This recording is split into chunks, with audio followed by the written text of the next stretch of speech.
I'm on vacation every single day, cause I love my occupation. Hey, I'm on vacation. If you don't like your life, then you should go and change it.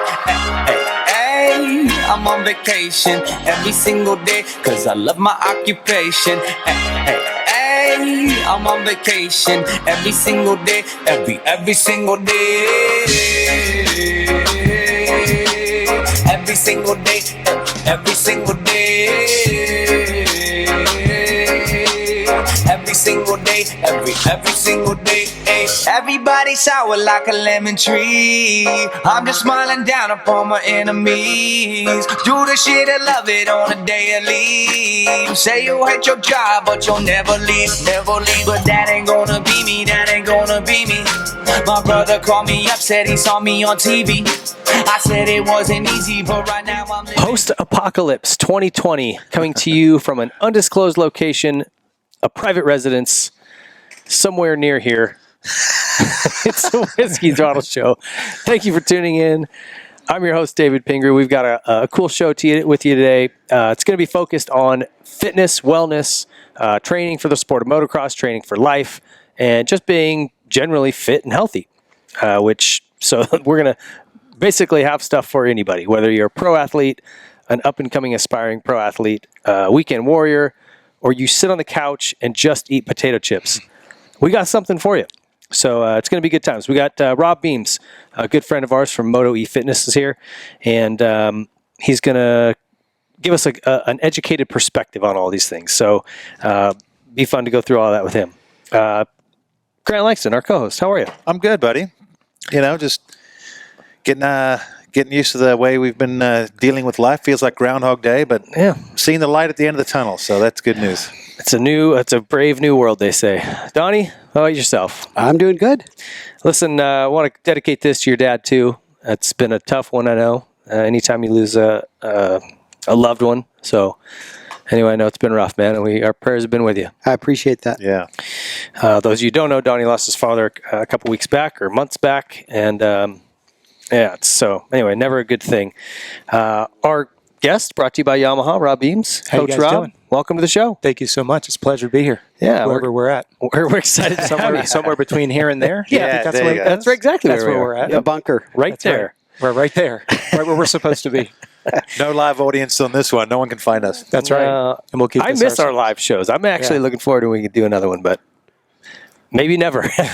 We'll see what We'll happens. spray some champagne while we do it. Rob never got to experience those. No. Well, we talked about trying to come out a couple times, just not to be boastful, but we spent quite a bit of time in Australia earlier in the year, and some of the shows that you've had, we've been trying to get over to. Just our schedules just haven't aligned, but we'll definitely get out for a live one because it's going to happen soon. I know it is. Yeah, hopefully before Supercross, at least That'd be nice. At least 2021 begins, we can kick the season off with a good one. I want to thank our sponsors. We have some incredible folks that make this show possible, and starts with Yamaha. Everything that you can imagine in the motorcycle realm, whether it's off-road, motocross, four wheels, generators, man, they just make a full line of everything, and it's the best quality stuff you can buy. And it's not just a bunch of bullshit. It really is good stuff. So go check out Yamaha. The 110 craze has been nuts. The TTR has been selling. It's kicking back off, isn't it? It's crazy. It's like a. It's I like blame a new, Twitch. Yeah, Twitch brought it back. Well, a lot of people wanted the Cowies, and then they ran out. But the TTR indirectly has become a pretty hot seller because now people are like, oh, that's a bike I didn't come in looking for, but I realized it's a badass bike. Yeah, for the electric job. start. Yeah, they're fun. You see some of these, they look like BMX tracks now for these pit bikes. They're insane. Everyone's bored. I mean, I got land behind my house, and the kids and I talk tomorrow. We're going to dig some jumps up. The kids are into it. And I'm like, yeah, it reminds me when I was a kid. Let's do it. That's it. Is it going to be like when you won your championship and you tore up all those bikes? Didn't you go ask him as well? I don't know why you singled me out. Because you're the one that bought them. Yeah. No, if it's my bikes, no, we're going to take care of it. Yeah. Put oil in them. Yeah. If Brock Sellards brings all his bikes, we'll blow those up. Different story. Yeah. Big thank you to PowerDot as well. If you are looking into a device, and we'll talk to Rob about it and get his take on it, but 20% off using the code Whiskey Throttle if you go over to powerdot.com. Method Race Wheels, again, giving you 20% off. whether that's for your side-by-side or your truck or your sprinter, whatever you got. Put some wheels on it. Make that thing look cool. Troily Designs bringing you our TLD timeout today. SKDA Graphics. These guys just keep crushing it. They've got some new Whiskey Throttle Show graphics that I think are amazing looking. But no matter what it is you're looking for, these guys just think outside the box. The colorways, the design is very different than anything you've seen. Go check them out. And they're Materials. Yeah. They're releasing material. It goes on basically bubble-free. So it's idiot-proof. Thank you. And that wasn't directed directly at you. We've all been there. 20% off using the code Whiskey Throttle there over at SKDA, so check them out. 4 Wheel Parts, they're bringing you our Get At Me Q&A today. And those guys, man, they're doing good work too. Any first responders, if you are a firefighter, paramedic, nurse, doctor, any first responder, go into 4 Wheel Parts. They're doing a free tire rotations and inspection for you throughout the month of May, I believe. So those guys are just doing awesome things, awesome products in there. They carry anything and everything you could possibly imagine. So go check them out. Adidas, don't be a dick to your feet. Get in some good shoes. Pro Circuit doing 10% off using the code Whiskey Throttle on a full line of engine components, exhausts, suspension work, whatever you need. Oh. And they also have 5 different items of the day right now. You go onto their Instagram page and check them out, but they post up these random products that I think they've got just sitting in the warehouse that they're trying to blow out, and they blow them out. It's like 50% off or more. It's usually older bikes or whatever, but go check it out. Follow those guys. Cool stuff over there. Dunlop Tires, the best tires in the sport, period, bringing you good traction. Nihilo Concepts giving you a free gift with the code Whiskey Throttle. Go check the Nihilo Concept guys out. Fire Department Coffee. The best. I love it. I'm obsessed. So they with being at home on lockdown, pot every day, man. Just a big pot, nonstop. Pot of coffee. Yes. Oh, okay. Just making sure. GL has his own Pot party going on there. He's got his own party going on. Yeah, pot party. No, these guys did a really cool thing. They asked me for all the addresses of our past guests. So I've been getting text all week from Marty Smith, Kalani Robb, Trey Kennard. They sent them a bag of coffee and a mug. And anyway, they don't have to do that. They just are a great company. So stoked to be involved with them. And they're giving you 20% off. You go online, order some coffee. K-Cups, ground or bean, whole bean, whatever you like. They've got it. Big thank you to Seat Concepts.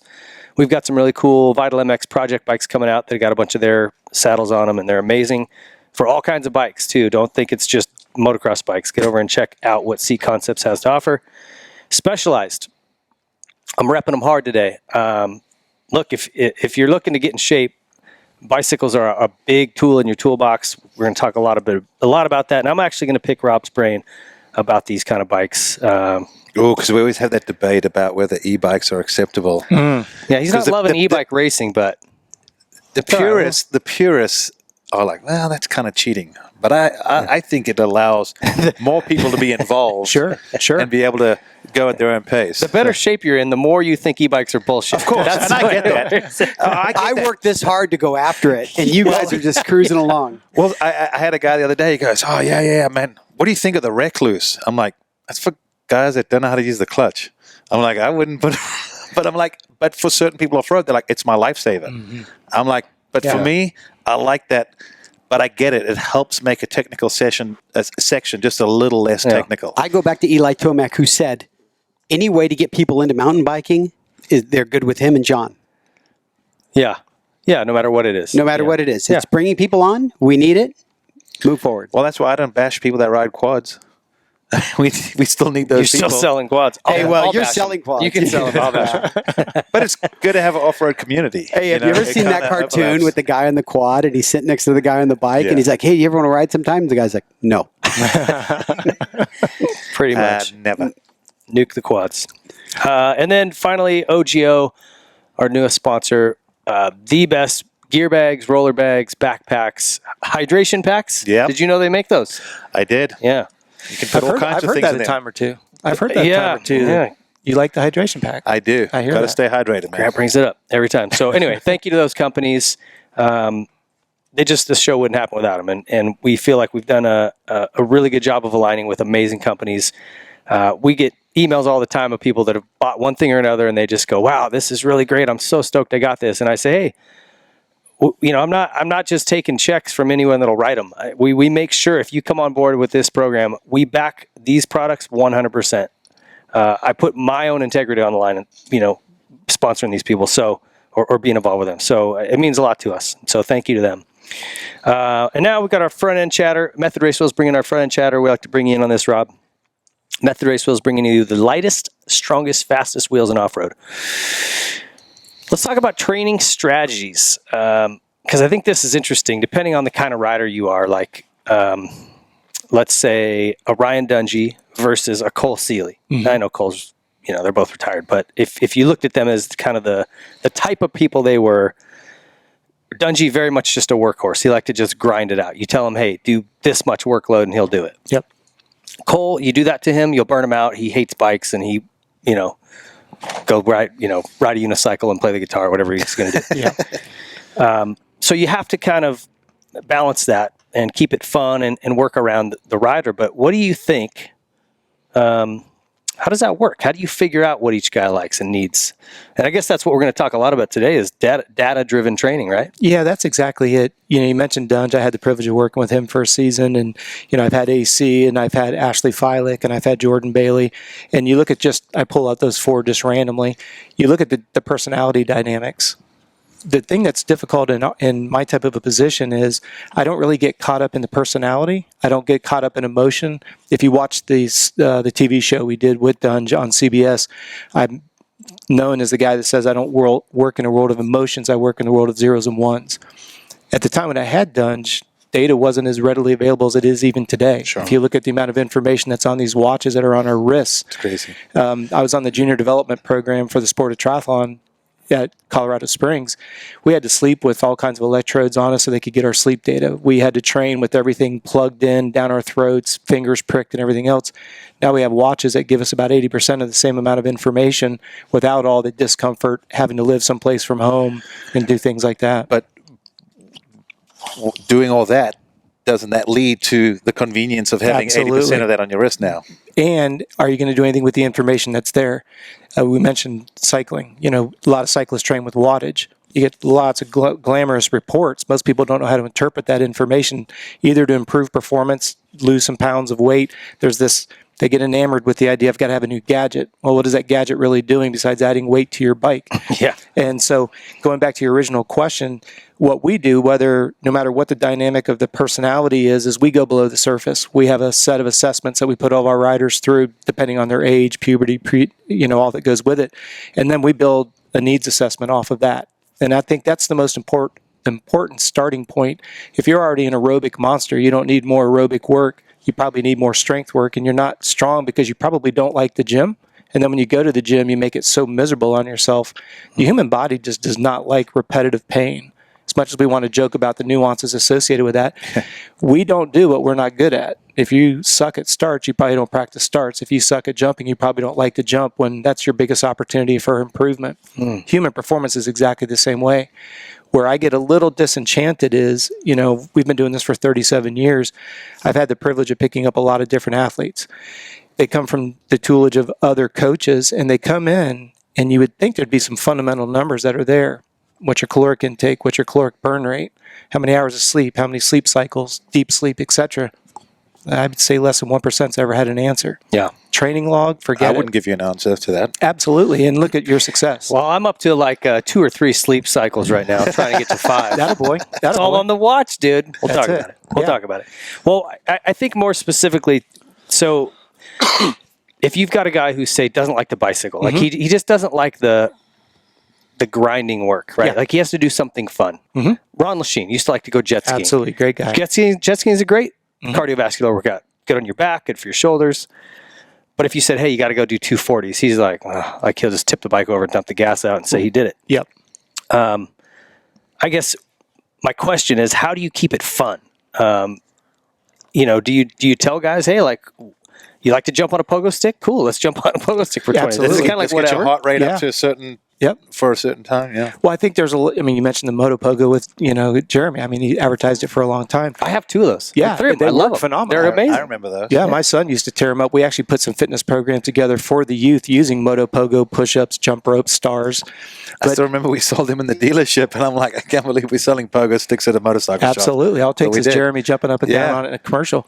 But going back to what you were saying there, it's with our performance program, we incorporate the psychological as much as the nutritional and the strength and the conditioning. It's a cohesive unit. And I think you hit the most important component is helping them understand the why behind it. Mm-hmm. If I just say foam roll and you're like, that shit hurts, versus I say, look, you're having a hard time getting that inside leg up. You keep dabbing your foot. We do a needs assessment. Hip flexors are all jammed up because of scar tissue. I mean, you think about the advent of the knee brace has been great, but that energy's got to go somewhere. So we're seeing just a multitude of hip issues.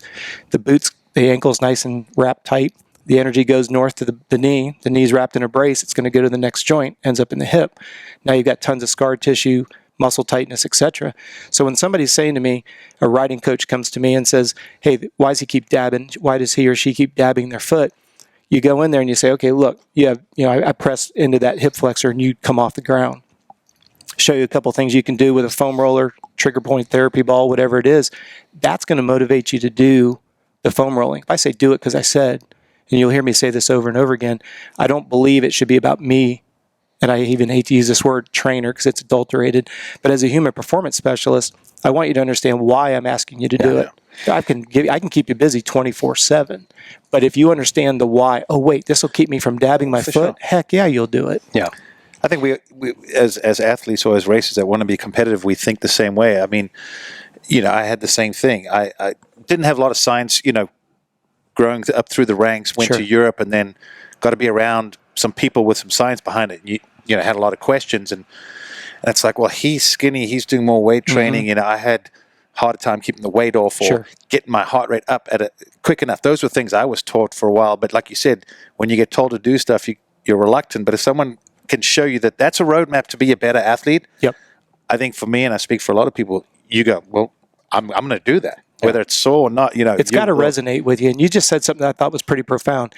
You had a hard time getting your heart rate elevated. That immediately shows me that your aerobic engine, I want all the listeners to think about this. Think about your strength base as the bore size of the engine. Think about your aerobic engine, the size of the carburetor. Pretty simple analogy. You had the power, you could go. The heart rate took a long time to get up. So your aerobic engine is fine, but then the muscles give out before you can push the aerobic engine, i.e. the heart rate.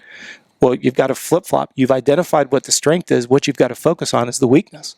There's where we just got back from Australia, as I said, and we were over on Gypsy Tales with Jace. Todd Waters joined us, defending Australian champion. I saw an actual quick clip that he had on his Instagram. Yeah. I follow him. So. And so the thing that was amazing to me, Todd joins. He says, look, I've ridden with Caroli. I've ridden for the Red Bull team. Your point exactly. Walks in. You're on the board. You're supposed to do this at this time. Be here. Do this. Don't ask why. Just go do it. Yeah. So the athletes are willing to do the work, still not understanding the why behind it. Start to lose some motivation. Why am I excessively fatigued? Why am I so damn sore I can't brush my teeth? And eventually you do that for a couple months and you really don't want to get, like you said, you'll find a reason not to get there. Not trying to toot my own horn. I would never ask you to do something if you didn't understand why you're doing it. We have 14 Moto E facilities here in the States and we have 5 internationally. I always say to the clients, if you walk in that gym and you don't know the purpose of that workout, then I have failed you as a performance coach. Whether it's going in there and sitting there for 90 minutes to leverage stored body fat for fuel, whether it's going in there for 15 minutes to work on your hip flexor range of motion, you now know it's to keep you from dabbing your foot. You'll go do the work. Not just because I'm not a grindstone guy. You're a human being first. This stuff where it's like, I want you to go gluten-free. I want you to go dairy-free. I want you to just do it. I'm a military style. Wait, whoa, back it up. Explain to me why. You've been here. You certainly have the championships. You guys have both been very successful. How much time was spent explaining the why? Why I'm asking you to do it because he said it and he said it and he said it. My old roadie coach said, do it and do it. But nobody can explain why. Well, and I think a lot of the problem, like GL talked about, is there wasn't the data in the 90s. True. Or even early 2000s. Well, it's been in recent years. With the exception of Jeff Spencer, whoever had the credentials to say they did what they did. Right. And that goes all the way back to Honda in, 86, 84? And even with Jeff, I think they haven't had tools like this. That's This right. Garmin watch that I'm wearing right now. Yeah. We'll talk about. But Yep. this is just changing the way that you are able to do business. But I love that you can answer the why. Like, to me, there's not enough of that in our sport. And I could, use a bandsaw and knock off a few of my fingers and still count on one hand the number of people in this sport who have college degrees in something related to performance training. So anyway, glad you're on the show. I appreciate it. Well, if you have the science, then you take that as your platform and build programs off of that. Yeah. Well, we'll get right into your stuff here. Quick, I want to send people over to whiskeythrottleshow.com. Check out our new website. You can buy all our merchandise on there. We've got brand new shirts, hats, like this one. You can check out all of our sponsors. We have links to those. Every show is on there. You can listen or watch. And some really cool photos from each guest that you can't see anywhere else. So while you're listening, you can cruise in and check those out. So go over there to whiskeythrottleshow.com. Mad Skills Motocross, if you have not gotten yourself set up to join that new competition they've got going on, check that out. So, Rob, let's kind of back up and tell us about your background, how you ended up in the sport of motocross in the first place. Well, I started riding in 78, had a 78 RM80, and used to love riding in the Orange Groves. For those of you that have been around the sport a long time, back in Orlando, we had Orlando MX, which was our stadium race, and there was a national there. Obviously, with Gator back up there, it's been there forever. Motocross got a little too expensive for my parents. I'm adopted into a pretty large family, and so they got me into this thing called BMX. And so I went through the ranks with that. Ironically, raced against Eli Tomac when he was riding for Mongoose #1, and I was riding for KHS. Is that right? Oh, yeah. And I've got a couple At magazines. the Grands in Oklahoma? It's actually in Kentucky is where the Okay. NBL Grands at ABA is where Okay. Oklahoma's at. So got a chance to race against Tomac. He was riding for Mongoose. I was riding for KHS. How long ago was this? Let's see. I raced pro in 86 and 87. I got 8th in the world in 87, and Tomac had already left the sport of BMX and gone into this silly sport known as mountain biking that we all laughed at. So I would say probably 82, 83 at this point. And you got to remember, Tomac's riding for Mongoose #1, killing it, and he just walks away and goes into the sport called mountain biking. We all said, what an idiot. And little did we know. Yeah, we know it was as it is today. And so once I got done with BMX, well, I didn't think I was done with BMX. I got 8th in the world, and my dad decided to send me off to college. And no one in my family had ever been in college. My brother, that's just above me, he signed with Houston Astros professional team out of high school. My dad was mainly a baseball guy, ball and stick guy. And so he was very supportive of racing, but he wasn't as dedicated, because I wasn't hitting a ball. So when we literally got done with the Worlds on the weekend, that following Monday, he's like, we're going to school. That's the first time I'd heard of that. So at any rate, essentially my dad was military, so what he said went. So I went to school, got a degree in computer science and human resource management. And while I was in college, I was doing quantitative statistics for a grocery store chain, and the CEO of the company was named Mike C., which happens to be Adam C.'s grandfather. So small little world, worked with them through college. When I started going to college, my roommate was training for this crazy sport called triathlon. I'm like, well, wait a sec, I know how to ride a bike. I know how to run. I'll learn how to swim. And we lived on a lake, so I taught myself how to swim. And then I qualified for the junior development program for the sport of triathlon while I was in college. And that was going great. And then I got hit by a car. And unfortunately, once you're a lame duck, you're pretty much off the team. Cycling? So, no, actually was taking a buddy to the Orlando International Airport and got hit by a drunk driver. And he hit us on the East-West Expressway as you're heading out towards it, and just sent us spiraling. And I was driving a stick-shift car, and I pushed the clutch in to try to get the car under control and hit the center wall and just blew my knee straight left. It went every which way but straight. So, that was the end of that. But I had really, having the chance to go to Colorado Springs and learn as much as you do, growing up in the motocross world, I've always was fascinated with fitness and nutrition and psychology, but we were teasing earlier, you had the Brad Lackey one book on motocross fitness. It was the only one that existed. In BMX, you had Greg Hill's book of fitness, which was 30 pages long. That was about it. So when I got to go to Colorado Springs, I'd learned so much the hard way, School of Hard Knocks, but I was clamoring for so much knowledge. Well, I wanted to become a doctor. Dad's like, you go get your degree in computer science. That was his first mandate because he kind of thought things might go the computer route. human resource management, you can always run a business, so that's great. Once you get done with those two, then you can go do whatever you want. And I said, well, great, I'll go get these knocked out. I'm going to go get my master's degree in exercise science, and off we were going to go.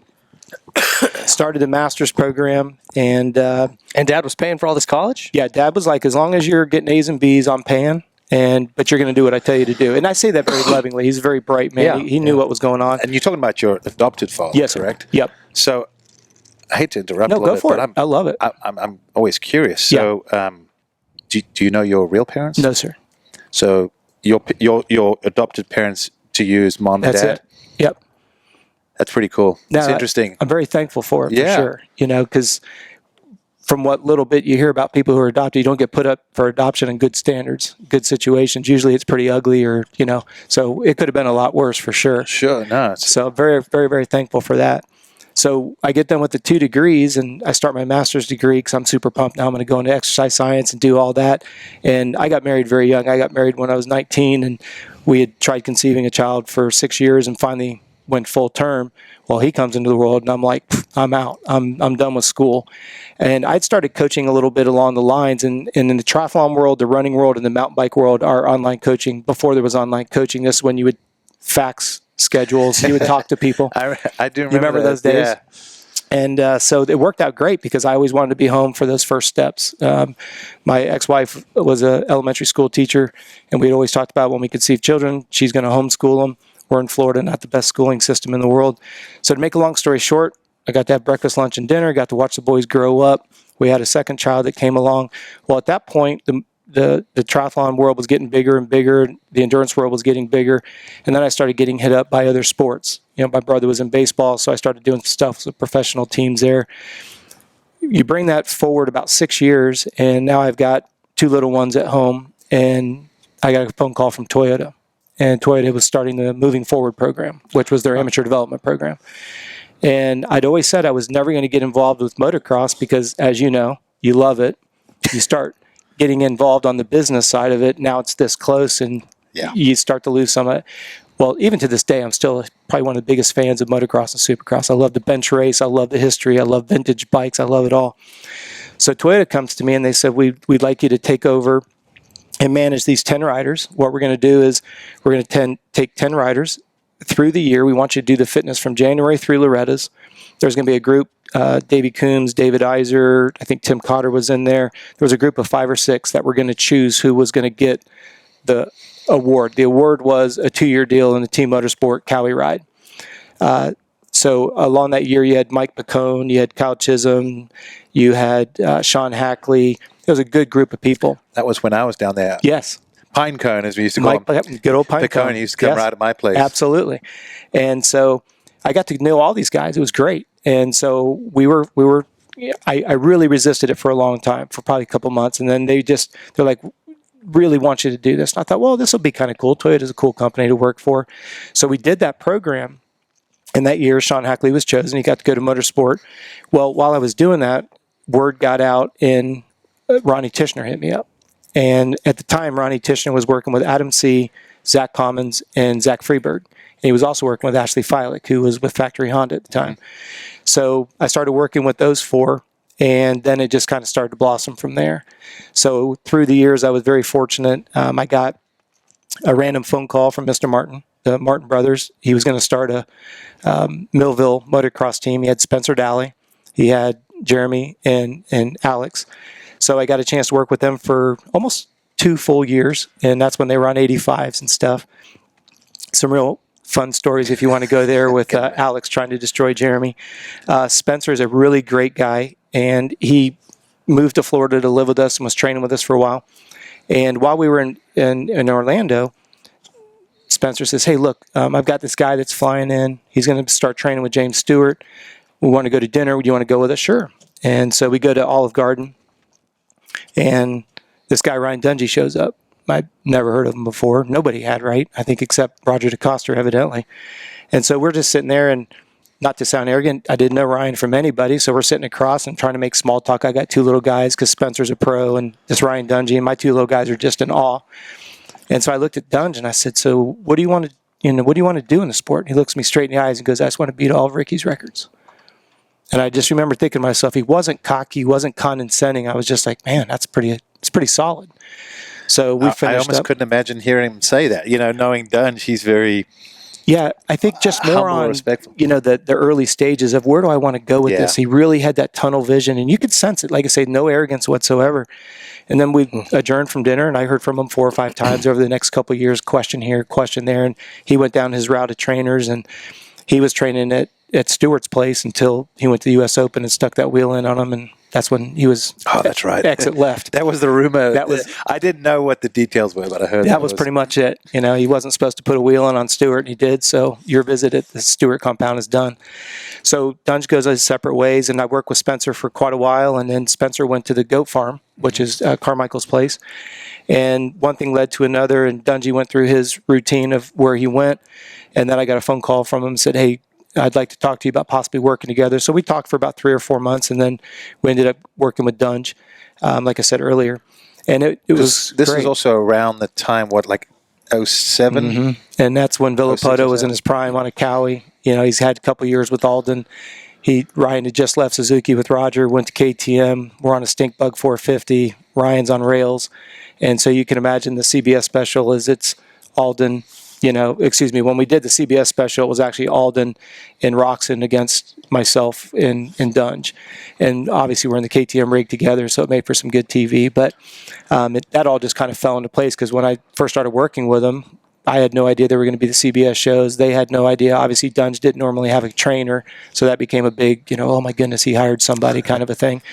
But with all that being said, during the amateur side, it was great because I've had the privilege of working with the Martin brothers and the ACs and all of that.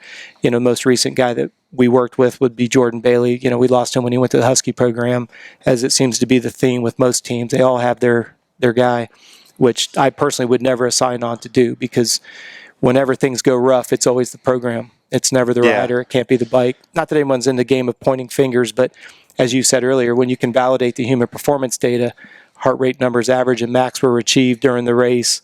He is what I call critical fatigue, or we look at critical speeds and we look at thresholds of fatigue. I can show that, illustrate it, not me trying to validate my numbers.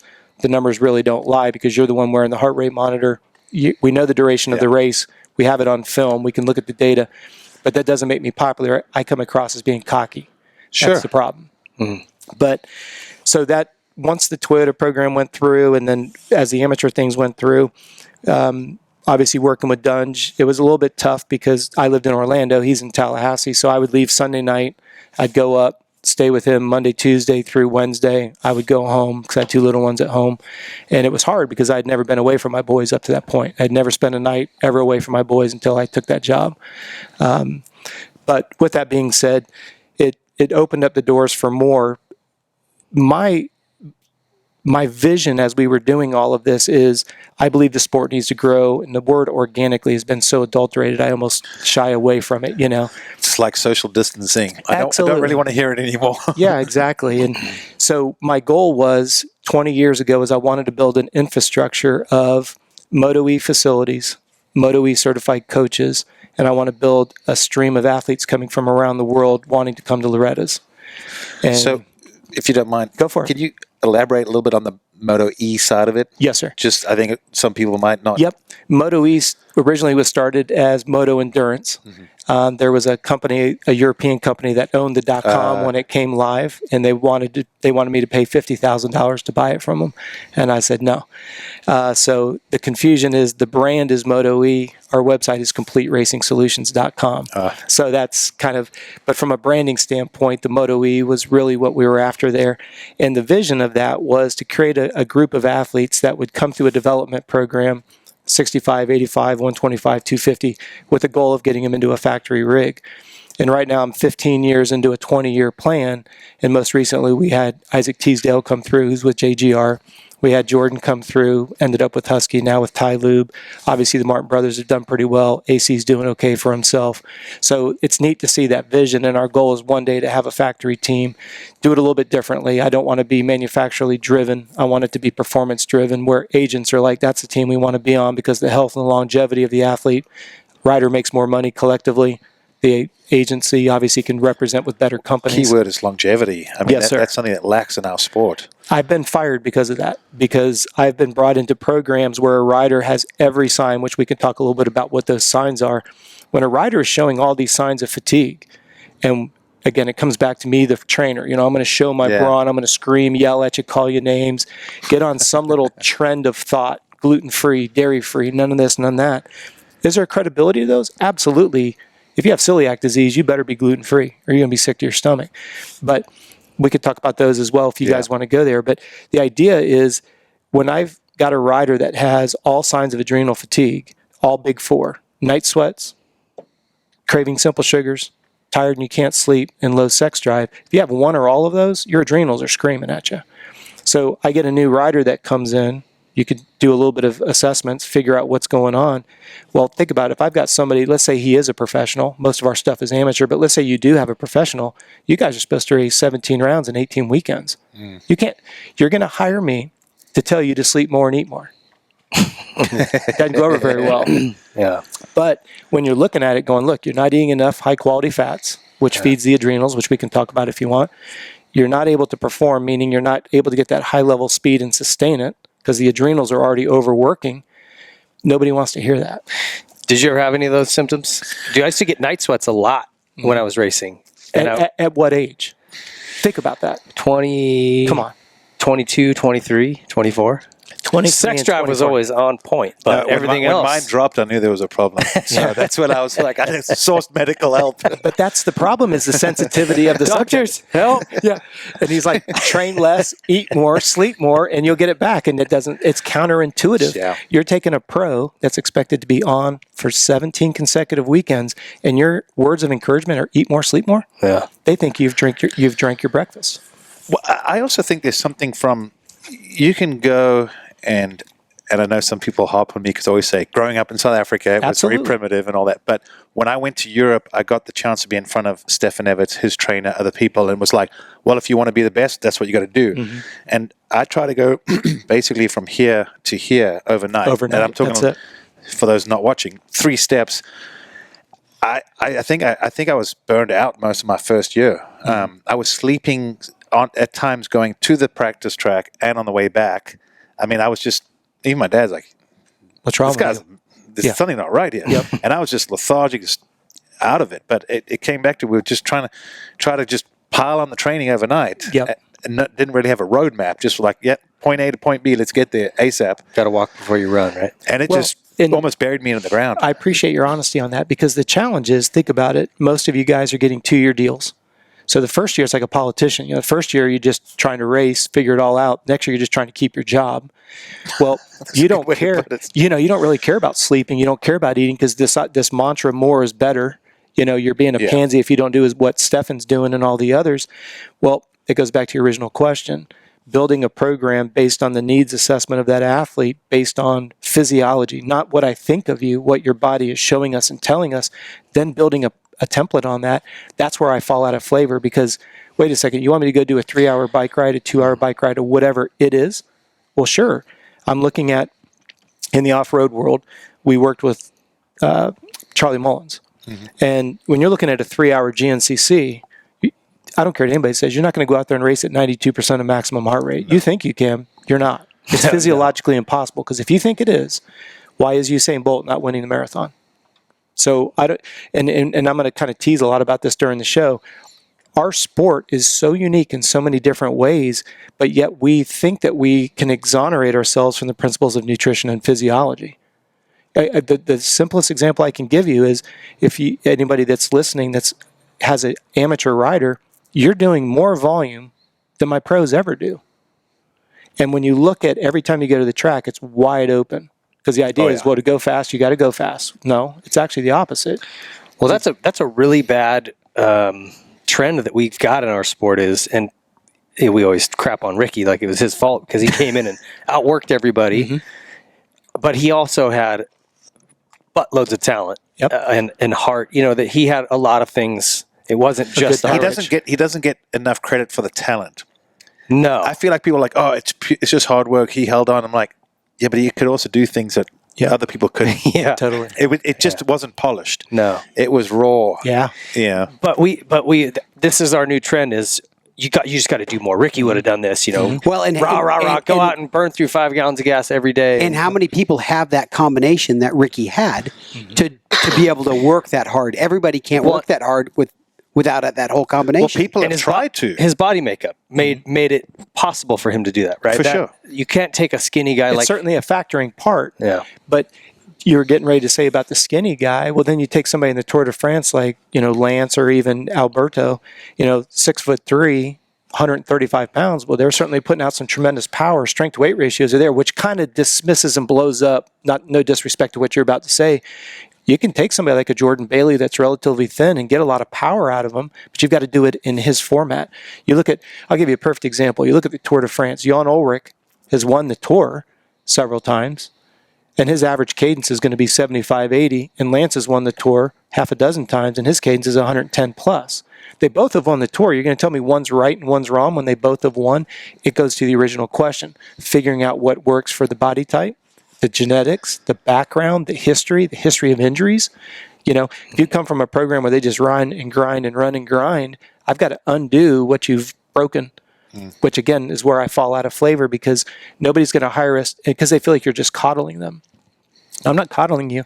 I'm saying once we get biofeedback indicators reversed, i.e. adrenal fatigue, when 1 or 4 of those symptoms go away, great. Now we've shown what we've done, because this is where we intertwine the confidence. Once you understand how you've turned those symptoms around, you have confidence to keep doing it. Sure. So you don't ever have that regression. So that incremental improvement is there's no end to it. The only two things that'll set you back physically, think about it, injury or an illness. So if you don't make that your number one priority, then that's where I get gutted when I see an athlete's career professionally get cut short because it became about the trainer. I don't want you eating this. You're on a calorically restricted diet. You're going to sweat your balls off. You're not allowed to eat this. You got to wake up at this time. You got to go. The rigidity, not so much about, I get it. It's a job. Sometimes we do things we don't like to do. I get that. Sure. But the human body, and I'll say this as many times as I can get it across to the listeners, we take a motorcycle, any motorcycle, anywhere, and you grenade the top end. You pull it off, you rebuild it. You grenade your adrenals. I can't reach in and pull your adrenals out and plug you with a new set. If you expose your lungs, you chronically dehydrate, you have your skin, you have the fascia and the muscles. Those should all slide and glide. With proper hydration, they'll slide and glide. If they don't slide and glide because you neglect hydration, or you're a profuse sweater and you're just told grind, and don't drink because that's weak, old football mentality, or we're going to punish you by not letting you drink, football mentality. So now what ends up happening, the skin sticks to the fascia sticks to the muscle. It's no different than me holding your shirt when you're trying to ride your dirt bike. I'm creating internal resistance. Well, what's that do to your core body temperature? Drives it up. What does that do to your endurance? Drives it down. That's what I feel like when I ride nowadays. That's what I feel like's happening. I feel like you're grabbing my jersey. Yeah. Let me go, coach. Which comes back to full circle. Yeah. I'm not telling you to foam roll because I want you to be in a mode of discomfort. I want you to decrease internal body temperature. I want to decrease friction, which increases speed and endurance. Well, that will resonate with a 9, a 19, a 29-year-old. Don't just say do it. That stuff hurts. Yeah. So it goes back especially if you've had like surgery and they like roll that IT band. Absolutely. Yeah. We have a couple scraping devices that we use, and even the listener could do it just with some hand lotion and a butter knife turned upside down. Same thing they were doing. When they just threw friction, you get the scar tissue warmed up, and then you could take your thumbs and start to separate it. The scar tissue is inelastic, which goes back to like we were saying with hip flexors. You tear that hip flexor where the head of the femur comes into the pelvis. All those deep lateral rotators, as those get torn, you lose more and more range of motion. Well, you're trying to get the inside leg up. You're trying to push down on the outside peg. Well, you don't have that mobility. Yeah. So then you get into a power trip between the quads and the hamstrings. So first we start with hip flexors. Then we look at strength, balance between quads and hamstrings. Then you look at the flexibility, strength first, flexibility, then strength. They have to be intertwined. But what screws a lot of people up is they go and they hire a strength and conditioning coach who's never ridden moto. They go to a massage therapist who's never seen a motorcycle. You go to a sports psychologist who doesn't understand what a 40-man gait looks like. You go to a nutritionalist. They're educated but not giving you that direct advice you need. And then they don't speak to one another, so they're all yinging and yanging against each other. No disrespect to any listener that's a nutritionalist, but being at the Olympic Training Center, they said, don't go and count your grams. Their big thing is if you're hungry, eat more. If you're not sleeping well, add more fats. If you can't finish a 3-hour bike ride, eat more. If you find yourself cramping, drink more. Now we've gotten to a point where, you know, I've hired a full-time programmer. We program resources and we distribute them. And I would encourage anyone that's listening to the show, if they email us, every resource we have is available to anyone who's listening to this show. Whether it's sweat rate, whether it's food logs, whatever your frustration is, we have a resource. Why? Because I'm not going to hold it back from you. I want more people enjoying riding. I want people training, losing weight, riding. I don't care what you're doing. E-bikes, mountain bikes, quads, side-by-sides, I don't care. We need to be focusing on not trying to keep all of our cards to our chest. There's enough riders in this world for us all to have enough coaches. That's why I started a coaching company. That's why I started to have certified Moto E coaches. That's why I want Moto E facilities, because if you come over from South Africa and you've been under my toolage at home, when you come to the goat farm, it's going to be the same exact toolage here. You just have a new riding coach, new facility. You go to Sandbox and you're training with Tishner, which we manage both of those facilities. You're going to be under the same toolage. If you go, we have a couple places in California we're working on, which we'll share. But Cool. It's the idea that you've got to get it at the grassroots level. Anybody who's listening, you don't have to be paying us to get that information. I need you to not be over sweating, because if you over sweat, then you're chronically dehydrated and then you have all kinds of health issues. That's on our bucket list every day. Don't sweat so much. Right? Just keep it casual. Yeah. I sweat on relatively cool days. I mean, I sweat like crazy. I do remember that. And so I've had issues with kidney stones and dehydration and cramps. And listen to what you're just saying there. We wait until there's a situation. I look at it this way. Let's start with a cell. Cell makes up a tissue. Tissue makes up a system. Okay? Well, you'll wait until you get kidney stones to go, hey, maybe I have a dehydration issue. You wait till you have severe calf cramps, go, hey, I've got an electrolyte deficiency issue. You wait till your adrenals are roached and you have all these signs of adrenal fatigue, go, hey. So why do we wait until the system becomes diseased and it gets a title when you can go get blood work that shows you're out of range in B6, B12, iron, zinc, whatever it is, and then you just dismiss it? You don't do anything. Why would you be out of range in the first place? I think you said something that just took me back to when I was racing, was getting blood work done. Mm-hmm. I think for a lot of people, it's one is, well, where do I go? Who do I talk to? What do I ask? It's hard for someone to walk in and just say, I need blood work to know who I am. Yeah, absolutely. But it's that simple, really. But I've gone, I'm like, I'd like to do some blood work. And I went to a sports facility in Temecula, and fortunately, quickly they realized, what I was trying to look for, and we got it. But, even when I was in Florida, leading to where you talk about Moto Sandbox and that, I ended up having to go to urgent care and say, I've been doing motos all week. I'm cramping and I'm going to a national tomorrow morning. Like, I just need to IV and just be replenished. And the first time I went in there, I felt like I was from another planet, trying to ask these questions, because it's not a normal question for someone to walk in and say, hey, I need some random work done on me. Isn't it absolutely amazing with the pandemic that we're dealing with, when it all centrally comes back to, if you have a strong enough immune system? I know there's exceptions. People have respiratory issues and stuff like that. But for the 99% of the rest of us, having a strong immune system, again, you can get into the argument about healthcare. We don't do anything proactively. Everything is reaction. We wait till there's a disease before we address it, which I have a real hard time with that. So to your point, you go in and you ask for blood work. I've had doctors say, we won't do it. And you want to know why? Or what's your problem? Well, they thought they were going to get sued. That was what one doctor said. He goes, what are you trying to do, sue me? For what? Because if he says something that all you've got to do is find some little loophole that you didn't say this or you didn't do that. And so the doctors are like, you've got to have a reason why. You come in and say you've got, you can't move your arms. At least they can justify it in a court of law to say we did this because of it's absurd, but it's real. And it's frustrating because I like my clients to get blood work done every 3 months. Because if you're, as we said earlier, if you're out of range, say B6, B12, and iron, there's only 3 reasons why you'd be out of range. You're either not getting enough of the nutrient, you're burning it faster than you can get it in, or you're not absorbing what you're eating. You get a GI and absorption and all that. But the bottom line is, at 3 months, we see you're deficient. We know what your training volume looks like. We know what your intensity volume looks like. We have a pretty good idea what your food log looks like. I'm not hyper anal about it, but if we are having an issue, let's just put a little bit of attention to it. Then all of a sudden, after 12 weeks, you've got 3 rounds of blood work, you can see where you found the appropriate range. Most physicians won't let you do that. You got to come in with an issue, a problem, some kind of declaration, and they wonder why we lie. Like you're saying, you needed more sleep. You didn't need a pill. Yeah. In all fairness, I mean, all jokes aside, more sleep and more high-quality fat would have rectified, no pun intended, the issue that you were dealing with. Yeah. Erectified. Yeah, exactly. But a doctor isn't going to, and this is no disrespect, I have quite a few doctor clients, it isn't going to make them wealthy sending you home saying sleep more and eat some high-quality fat. Yeah. And that's where we get into the other side of the moral dilemma. Prescribe something that'll fix it. Well, let's take it out of the male context and put it in the female context. They go in, they have night sweats. Well, immediately they're labeled premenopausal. Well, what if you're 27 years old?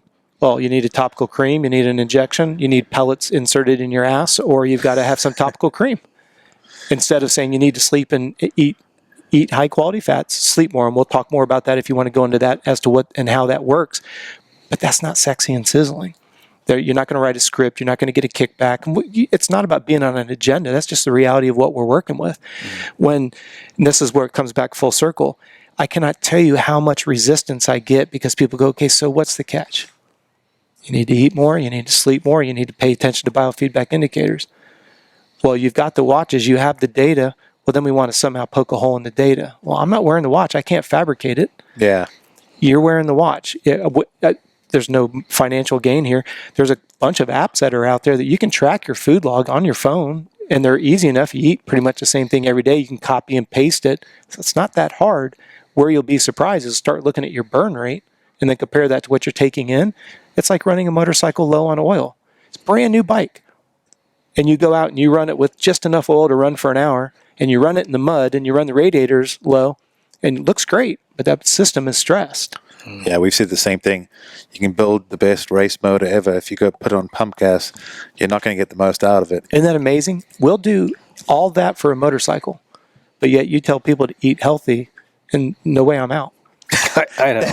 I used to be on that a little bit. I used to be like, oh, man, you're telling me I can't have a burger? But it goes back to, and you bring up a good point. I want all the listeners to think about this. Do not think about a pink cow with black spots. Don't think about a pink cow with black spots.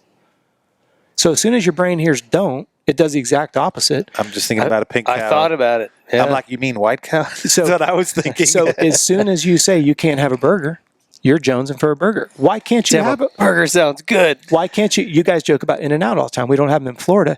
You know what? Seriously, why can we not have a burger? Now, I'll grant you the white buns. Hey, In-N-Out is no joke, okay? Yeah. No, I've seen them out here. It's almost like a cult. I mean, it's amazing. People are like obsessed with it. But to me, it's like if you look at the word don't and then you take it a step further and go, what's wrong with that burger? That's what I've said before. Yeah. And you were going to say the white bun. Just take the white bun off. You've taken the bad part of the burger off. You got the meat's relatively good. Now, again, but when you pay 99 cents for a burger, don't tell me that the meat quality is bad. Sure. You paid 99 cents. Yeah. But if you're an athlete burning a lot of calories, would you still say rather don't have those that from white bread, don't have that, what are you going to call it, bad calories or bad fats? Just use the lettuce, keep it healthy. Exactly. Or would you ever say, hey man, if you burn that many calories, it's okay? What's your opinion on that? It's a combination of both. Instead of having the burger with the bun, take the buns off only because there's no nutrient value in it. Don't be slapping you on the hand. Oh, it's white. It has no nutrient value. We went back to the blood results. If it doesn't have the B6 and the B12, which should come from high quality wheats, your B vitamins are your energy vitamins. And we've already seen in your blood results that you're low on B vitamins. Stay away from the white because it's all nutrient depleted. Think about brown rice starts brown. They dehusk it. There's all your nutrient value. So you're left with white rice. Think about the nutrient value just got stripped. But to your point, I totally agree. And we could talk about this. We work with Logan Best with Factory Yamaha. He's a very young man. He's on an 85. He did 4 30-minute sessions and he burnt almost 3,000 calories. Yeah, I believe it. Okay. So, because at riding, when you're at that level, I mean, the burn rate rate's unbelievable. It's pretty high for, like you said, 30 minutes at a time. But I want to go back to, like you said, have 3 burgers, sans the bun. You've got the lettuce, the tomato. Keep the quality. Don't say no to the burger, especially in our sport. You guys, how many red eyes have you guys had? and you run through an airport, the only thing that's open is at McDonald's. Yeah. Hey, get a chicken wrap. Am I sitting here advocating McDonald's? No, but I'm saying you just been at the track at Glen Helen all day. You got to do what you got to do. You're starving. You're trying to get back to Florida. You got a red eye. Like you say, don't think about a pink cow. So as soon as I start with all these absolutes, now it's about me. I'm going to keep thinking about pink cows from now on. Exactly. and that's why when I see these riding coaches, they're like, don't fall in the first turn. I mean, that's all the kid visualizes is falling. That's why you'll notice when the riders finally do fall, they get up and ride to their potential because the biggest fear is over. They're like, all right, well, it's on now. What they were afraid of is now materialized. And now you see. So I always say, if we could put in a can that pissed off, I've fallen, I'm gonna run everybody down. If you could can that and put it in their head in the gate. No fears, no consequences, nothing to lose. If you can get into that mindset. Start by removing the word don't at the starting gate and watch what happens. And then you look at the burn rate. With the exception of performance-enhancing drugs and illicit drugs, that's the only thing I'll say please refrain from. My family's been destroyed by drugs. I've got 2 brothers that will spend the rest of their life in jail because of drugs. I'm just being very honest and transparent. So, yes, I'm adamantly against it because it's ruined my family. But the bottom line in all of this is you have to live in the real world. In-N-Out Burger may be the only thing between the test track and getting back home. Is it the best choice? No, but guess what? We don't live in a glass house. Yes, it is the best choice. That's what I've heard. That's what I've heard. It is by far the best choice. Careful what you say in front of these That's two. what I've heard. You can't use In-N-Out as a bad analogy. Let's talk about another burger place. Yeah, But you're pissing me off. Go to Whataburger or White Castle or whatever that other crap is. At least from my understanding, Yep. is at least when you hear about the sort of In-N-Out way, it's fresh, never frozen. I always think of in America, especially, it seems like a lot of our food gets tainted. Absolutely. With GMOs and preservatives and all this because it's supply and demand. It's like raise them, kill them. Everything's in bulk. The U.S. way. And like you said, there were times it's like, what am I supposed to do? I'm hungry. I was on my way home, and there was this or that. I always stick to the red eyes because you guys, especially outdoors, you've been up since 5 a.m. because that was you may have come into that era when you already had your motorhome there, but when you didn't have a motorhome, you drive an hour from the airport. Sure. The IHOP's the only thing open. You're there literally all day long. You're trying to get back home. The airport's pretty much closed down by the time you get there. When you land, like in 01, I think we hit Denny's most mornings before going to the race. It's the only thing open. Scrambled eggs you're and in, bacon. Binghamton, New York, or outside of Binghamton, New York, where there was nothing. But the absolutes, that's why I always say with my clients, is we don't live in a glass house. You have to learn to work within that. If you have celiac disease, as I said earlier, you have to be gluten-free. Do we want to get on the subject of bovine hormones if you want to? Well, we're going to jump into a little bit of that. To your point, though, just keep it simple. Yeah. Well, one thing I remember is a friend and one of our business partners in South Africa, he was a vice world champion in powerlifting. Okay. I mean, strong guy, big weights, ate a lot. But after powerlifting, taking it serious, he started being that big guy that was getting big. Sure. And he lost weight. And I said to him, doesn't look like you've cut back on eating. And he said, I remember I used to have like half a chicken and fries. He goes, now I just have a whole chicken. Mm-hmm. And he said, it made me feel better, work out more, lose the weight. And he goes, but I didn't cut back on eating. He goes, I probably eat more now. And I'm like, well, that's actually a good way to put it. Just take that thread of thought. What was it that he said he ate? More chicken. What did he cut out? The fries. When you protein and fats, right? Exactly. You're back to proteins and fats. And this gets a little bit complicated, but I think the listeners can follow. When you eat a complex carbohydrate, very simple, fruit and a vegetable. Just keep it that simple. Okay.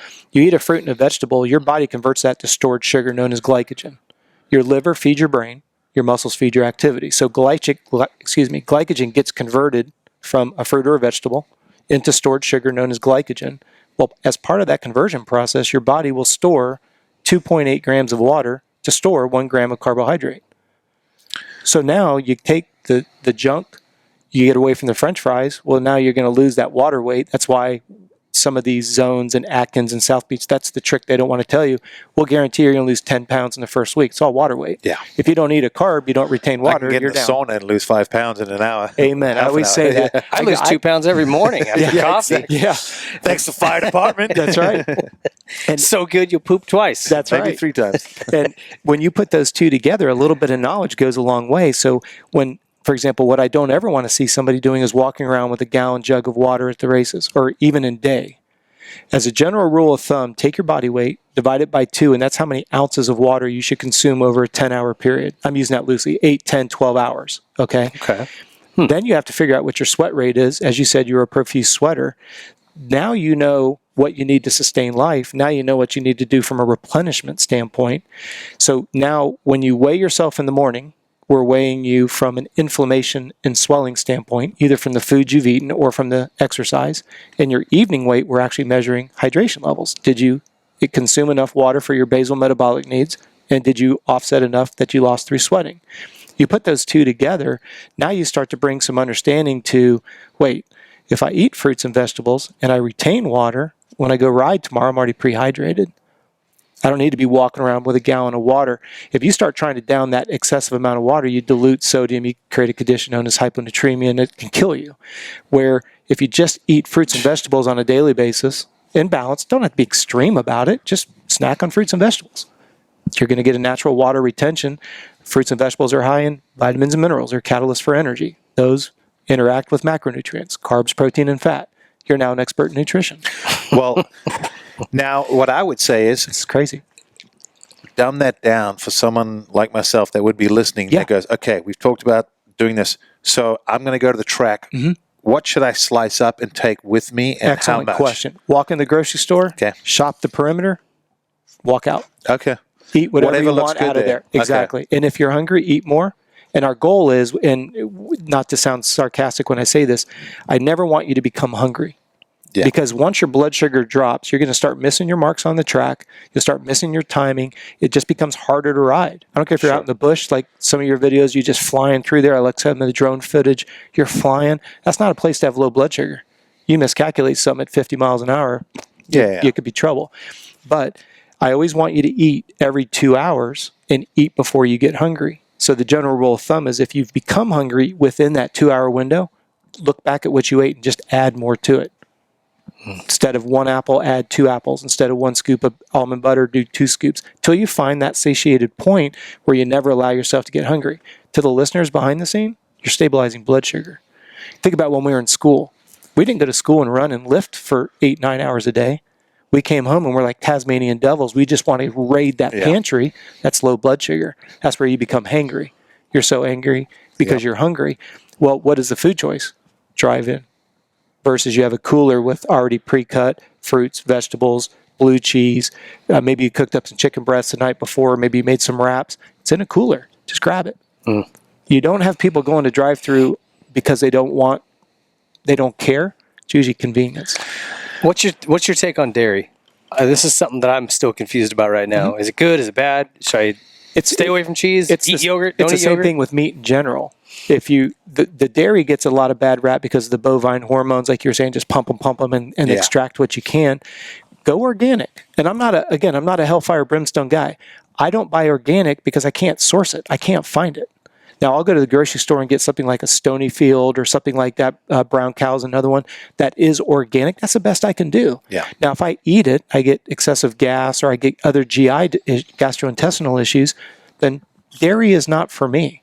But to answer your question, go to the highest quality you can, which is going to hopefully be bovine free, and then see how your body reacts to it. Unless you're lactose intolerant, you shouldn't have any problem with dairy.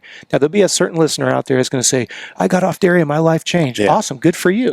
But it I know doesn't people need that to be stopped eating meat and they say their lives changed. I Well, I know saw- people that got back on meat and their life changed. Joe I know Rogan, people- did you see Joe Rogan ate only meat for 2 months and he said he felt great. He loved it.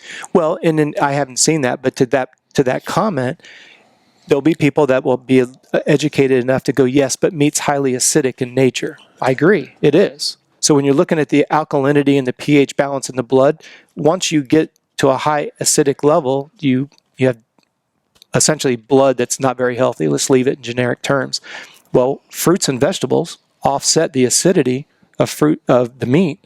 So it becomes back to, and I do not want this to sound cynical, keep it simple. Yeah. Walk in the store, shop the perimeter, and walk out, and you're going to have pH, alkalinity, bovine-free, whatever the heck you want to go for. I think I'm like probably a lot of people. I do enjoy apples, bananas.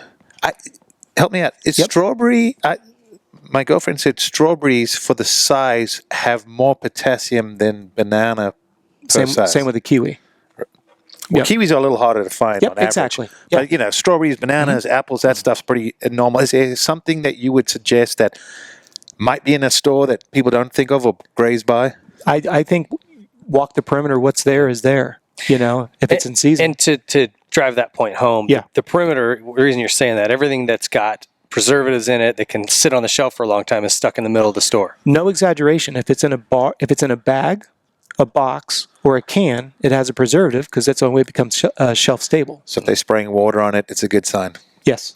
Cool. Because that's where I usually try and grab from. And exactly. And again, people that are listening will go, oh yeah, but those apples are gassed and this is you're right. I don't live in a glass house. No. I don't have an apple tree in my backyard. What's the option? Exactly. Yeah. You're either not going to eat apples at all or you're going to grow them in your backyard.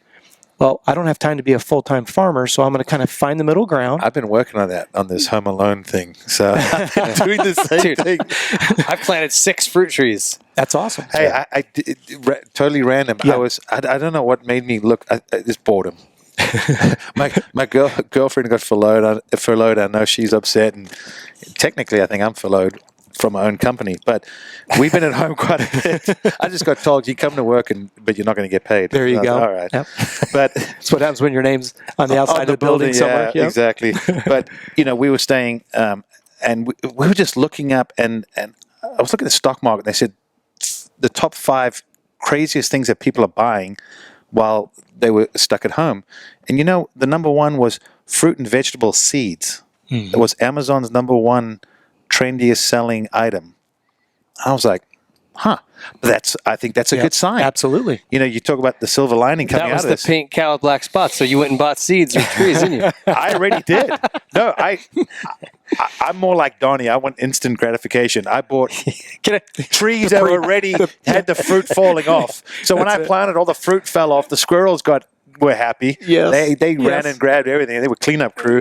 And now I'm like, all right, guys, I swear we're gonna have an orange pretty soon. Right. Just trust me, it's coming.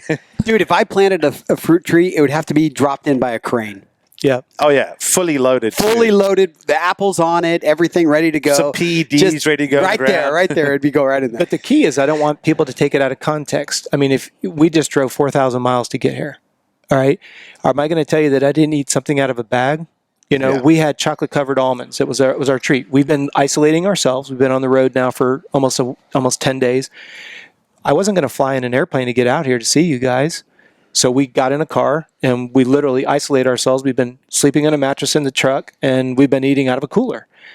That's me trying to be socially responsible, blah, blah, blah. The bottom line is I'm not going to sit here and say I live in a glass house. We had chocolate-covered almonds that came out. But that's a nice little cheat snack, whatever you want to call it. It's an almond, so it's as good as it's going to get. But yes, is there going to be a preservative? All you got to do is look at the label by law. All you got to do is, they have to put it. They have to put it, and if you can't pronounce it, it's probably a chemical. So it's pretty simple. Yeah. But my point is I don't want any listeners to go, oh, Robb's high on himself. He sits on a high horse. Heck no, man. I drink beer. I love donuts. I eat white spaghetti, but we can get into we can get into glycemic index, but I'm not going to eat brown spaghetti. That's like tree bark. And I certainly wouldn't ask my athletes to do it. Well, and we've tried like spaghetti squash, and I've tried the cauliflower mashed potatoes and shit. It's like, God dang it. It's just not You know the what? same. Just give me the mashed potatoes with the damn butter. Yes. And I'll eat cleaner tomorrow. Like, if you're going to splurge, like, splurge. Stick with what you just said. When you put the butter on the potato, you pull down the sugar content of that potato. So my point is, like, when I'm eating spaghetti, I'll use less white spaghetti, and I'll do predominantly, we'll usually do like ground Angus, and then we'll do some stir-fried vegetables in there. So the spaghetti sauce made with good high-quality meat and sautéed vegetables sits on top with this little bit below. So I get my fix. But the glycemic index, a result of that is there's so much protein in vegetable, the sugar content, it's just like mixing two-stroke oil. It's all a concentration in your gut. Now, if you just did nothing but eat the white pasta, your glycemic index is going to go up.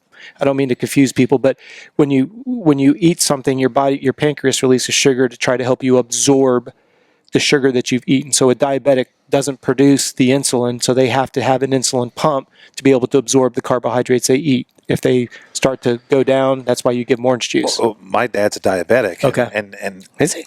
yeah. Type 1 or type 2? Does he have a pump? Type 2, I'm sure. Yeah, type 2. Well, but now there's times I'll be talking to him and I can see like we work in the garage the other day. Glossy-eyed, yep. And he's like, and then he like puts his arm on me and I'm like, you don't look good. And he's like, and he had a sugar crash. Yes. And I had to go get him a chocolate bar. Yep. And he sat there and he looked at it. I'm like, are you okay? Sure. He's like, yeah. Just I had a sugar crash, because he's trying to control it. And then we get carried away. He didn't eat. He didn't have something. And that's what drives me nuts. Here we are. We have pancreases that do what we're supposed to do, and we abuse the shit out of them. But you get somebody whose body doesn't produce it. Now there's a heightened sense of awareness, and you don't miss that window where you have that episode every time. Now think about a racer. You're sitting on the starting line. You're sucking blood sugar down like there's no other. There's new apps now on your phone where you can literally see your rider sitting on the gate, and you can see what his blood sugar is at that moment. Is that right? Yeah, it's pretty spectacular. How? Through a watch? Sitting on an app on your phone, because he's got his pump. I see what pump. you're saying. Yeah, so it's miraculous, but we just take it for granted. Our body adapts, it overcomes, which adds more danger to what we do, because you run a motorcycle out of oil, it's pretty obvious what's going to happen. You run your body low on something, the body's been created in a way that it will continue to adapt. It'll continue to adapt until it can't anymore. Usually that's when we get a disease. So your adrenals, they're just pumping, they're doing everything we can. Adrenals are nothing more than your fight or flight. They're your coping system. If that's sitting there redlining for 12, 15 hours a day, eventually that system gets tired. And that's what we love about motocross, is that adrenaline rush. Absolutely. Right? So we abuse those just being riders. Even if you're riding local track, where you come up to that big jump, and it's like, you get that rush, lap after lap after lap, weekend after weekend. But look at what you've got. You've got 2 little girls at home. You've got a career. I always look at life in 4 quadrants. You got your personal, your professional, your financial, and your athletic. Those 4 quadrants can add up to more than 100% of stress. So if one quadrant all of a sudden takes over more, we get laid off. Well, now your fear for finances commandeers a majority of your attention. then you're Stress not sleeping as well, Then which your means sleep you're doesn't. not recovered. And your and you're adrenals not- are going until it's wide open and it can't cope anymore. So then you start getting some external signs: low sex drive, craving simple sugars, and we dismiss them. We make excuses for them. If you don't have a sex drive, it's because you're not 20. If you have night sweats, it's because you're premenopausal. If you can't sleep, you're overthinking something. If you're craving simple sugars, you've got a sweet tooth. When your body's like, how many more red signs do I need to give you? And then when you're craving simple sugars, I know this isn't very fun, you don't need to give it sugar. You need to give it high quality fats. So going into eating an avocado, some coconut, extra virgin olive oil. Is there another reason for craving simple sugars or having night sweats? Is there any other explanation for it? There can always be. I crave simple sugar like every night after dinner. Well, Every night. that's okay. I would kill a man for a scoop of ice cream. All right, now at about there's 8:30. there's the difference. If you desire it, I mean, I love donuts, but I'm not going to hurt you for a donut. If you want to hurt somebody for that ice cream, I'm exaggerating. no. There's people. I mean, if you watch some people who have adrenal fatigue, they're like on crack. Yeah, like sure. if they are so looking for that sugar. My children. Yeah, and that's the thing that we have to look at as athletes, and we're looking at. Let's take it when you guys were racing pro and everything that you're doing. It's just another dynamic of frustration. But I've got to train. I've got to cross-train. I've got to get seat time. I've got to test. I've got to do autograph sessions. I've got to travel. I've got to race. I've got to do media day. Your requirements on a 24-hour period, 7 days a week, 365, you're only human. But that's where it's dangerous in the motorcycle world, because while that bike is running into issues, somebody else is rebuilding another one. Now all of a sudden your body is starting to show signs. What do? You just make an excuse for it. You just keep pushing harder and harder. Well, eventually you can't push any longer. And I've seen this happen several times where you get to the tail end of a 1 year, of a 2 year deal, panic mode settles in. Instead of pulling back, they push harder. Yeah. I got to perform. I've got to perform. Because everything Contract, hinges on it. Yes. And then they overbake themselves. And then I'm not going to name any names, but we all know some professionals whose careers were cut short because they were diagnosed with chronic fatigue or Epstein-Barr, and they couldn't even fulfill the 2nd year deal. Not that the contract was pulled. Their doctor said, you don't have enough energy to walk across the room. And if you know somebody who's had true Epstein-Barr, and our industry has had a tendency to kind of spin this description a little bit, that's not something you overcome in 3 months. We've talked about this a little bit where you hear about it and you're like, I believe that there's some truth and there's some explanation. But like you said, sometimes when someone's like, oh man, I'm just tired, you must have it. Yep, I've got that. Exactly. Self-diagnosed. Well, and is there levels too? Like I always hear people go, oh, he had heat stroke. No, he didn't have heat stroke. Maybe he had heat exhaustion. Yeah. And there's a huge difference between the two. Or maybe he was just hot. Yep. So is it the same thing with, here's Epstein-Barr, and then chronic fatigue is maybe a less, correct me if I'm wrong, I'm just spitballing here. It's a little less serious, and then there's just adrenal fatigue that would come after that or something. There's definitely hierarchies with that. But I want to go a little bit deeper than what you just said. When somebody comes to me and they're complaining that they're low on energy, first thing I say is, when's the last time you had red meat? Now, I know there's some strict vegetarians that may not like my comment on that, but please, sometimes I get accused of being highly technical, but the reason why we got to get into the technical aspects is because there's a high level of frustration and nobody's told them what's going on. Well, explain the why. Again, that's exactly it. So when you look at the blood and you look at blood chemistry, when you look at the iron content of the blood, the iron is a precursor to hemoglobin. Hemoglobin is a carrier of oxygen in the blood. So when you say that a female is on her menstrual cycle and is anemic, you're essentially saying she has a low red blood cell count. I'm anemic. Yeah. So when you have somebody that's an elite athlete who already has anemia, and then you add training, every time your foot hits the ground, you break down red blood cells. Well, now you're training 10 hours off the bike. You're on the bike for 10 hours. You're traveling, stress. I want to go back to, now someone's telling me that they're tired. Great. Eat some more red meat. Get the iron content in the blood, which increases the hemoglobin, which increases the oxygen. They're like, wow, I feel like $1 million. Isn't shrimp really high in iron as well? I've heard there's some conflicts, but I would say yes. As a general rule of thumb, I would say yes. Red meat does for sure. I mean, I know, I remember having a doctor say you could do with some more red meat. And it's funny, I've physically craved red meat through my racing career, that and pasta. I think because of the carbs. Carbs, absolutely. Now that I'm out of shape and all that, I'm like you, I like my sugars in the evening. Yeah. But if you also go, look, and maybe it's me, but I think most people, it should be the same.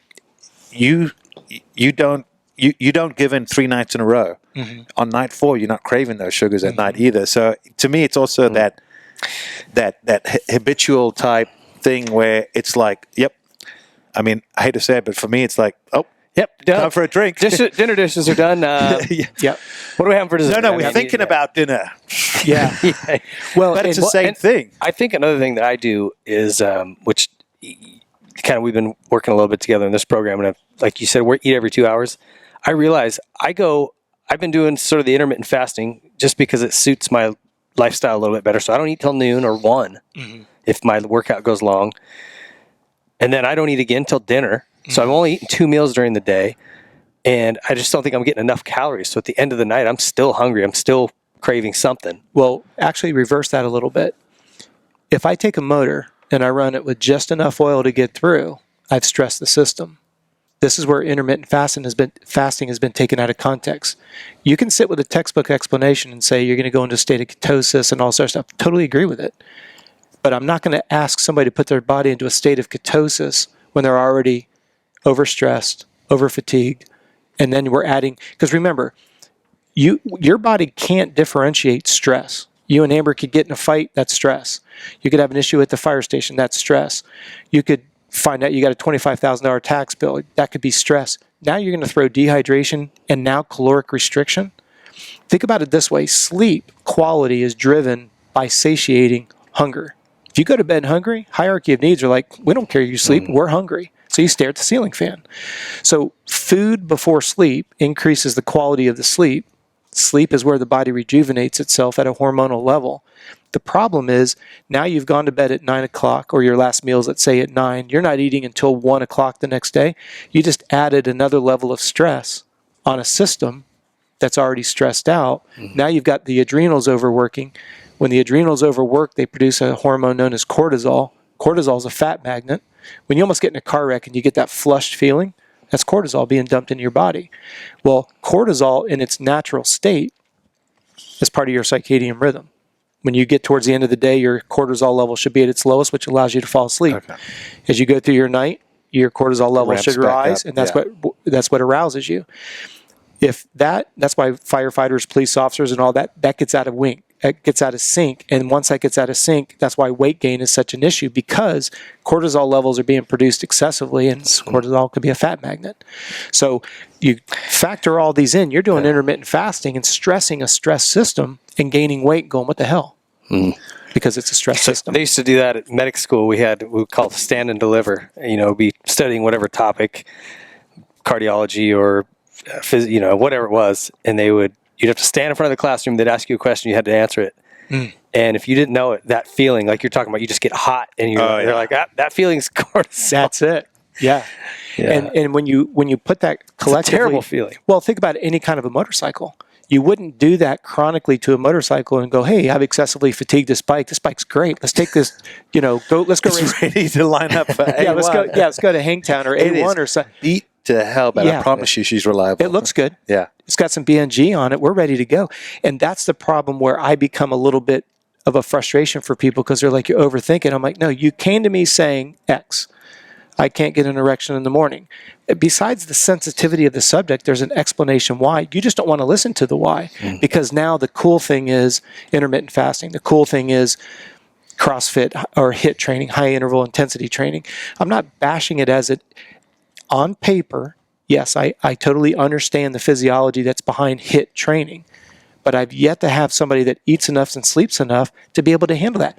Show me one person that's done CrossFit that's been doing it for 10 plus years. I did it for 6 and fell apart, and I loved it. I still love it. I wish I could still do it, but I know people that are into it. Tight hips, tight shoulders. But the problem is, same thing.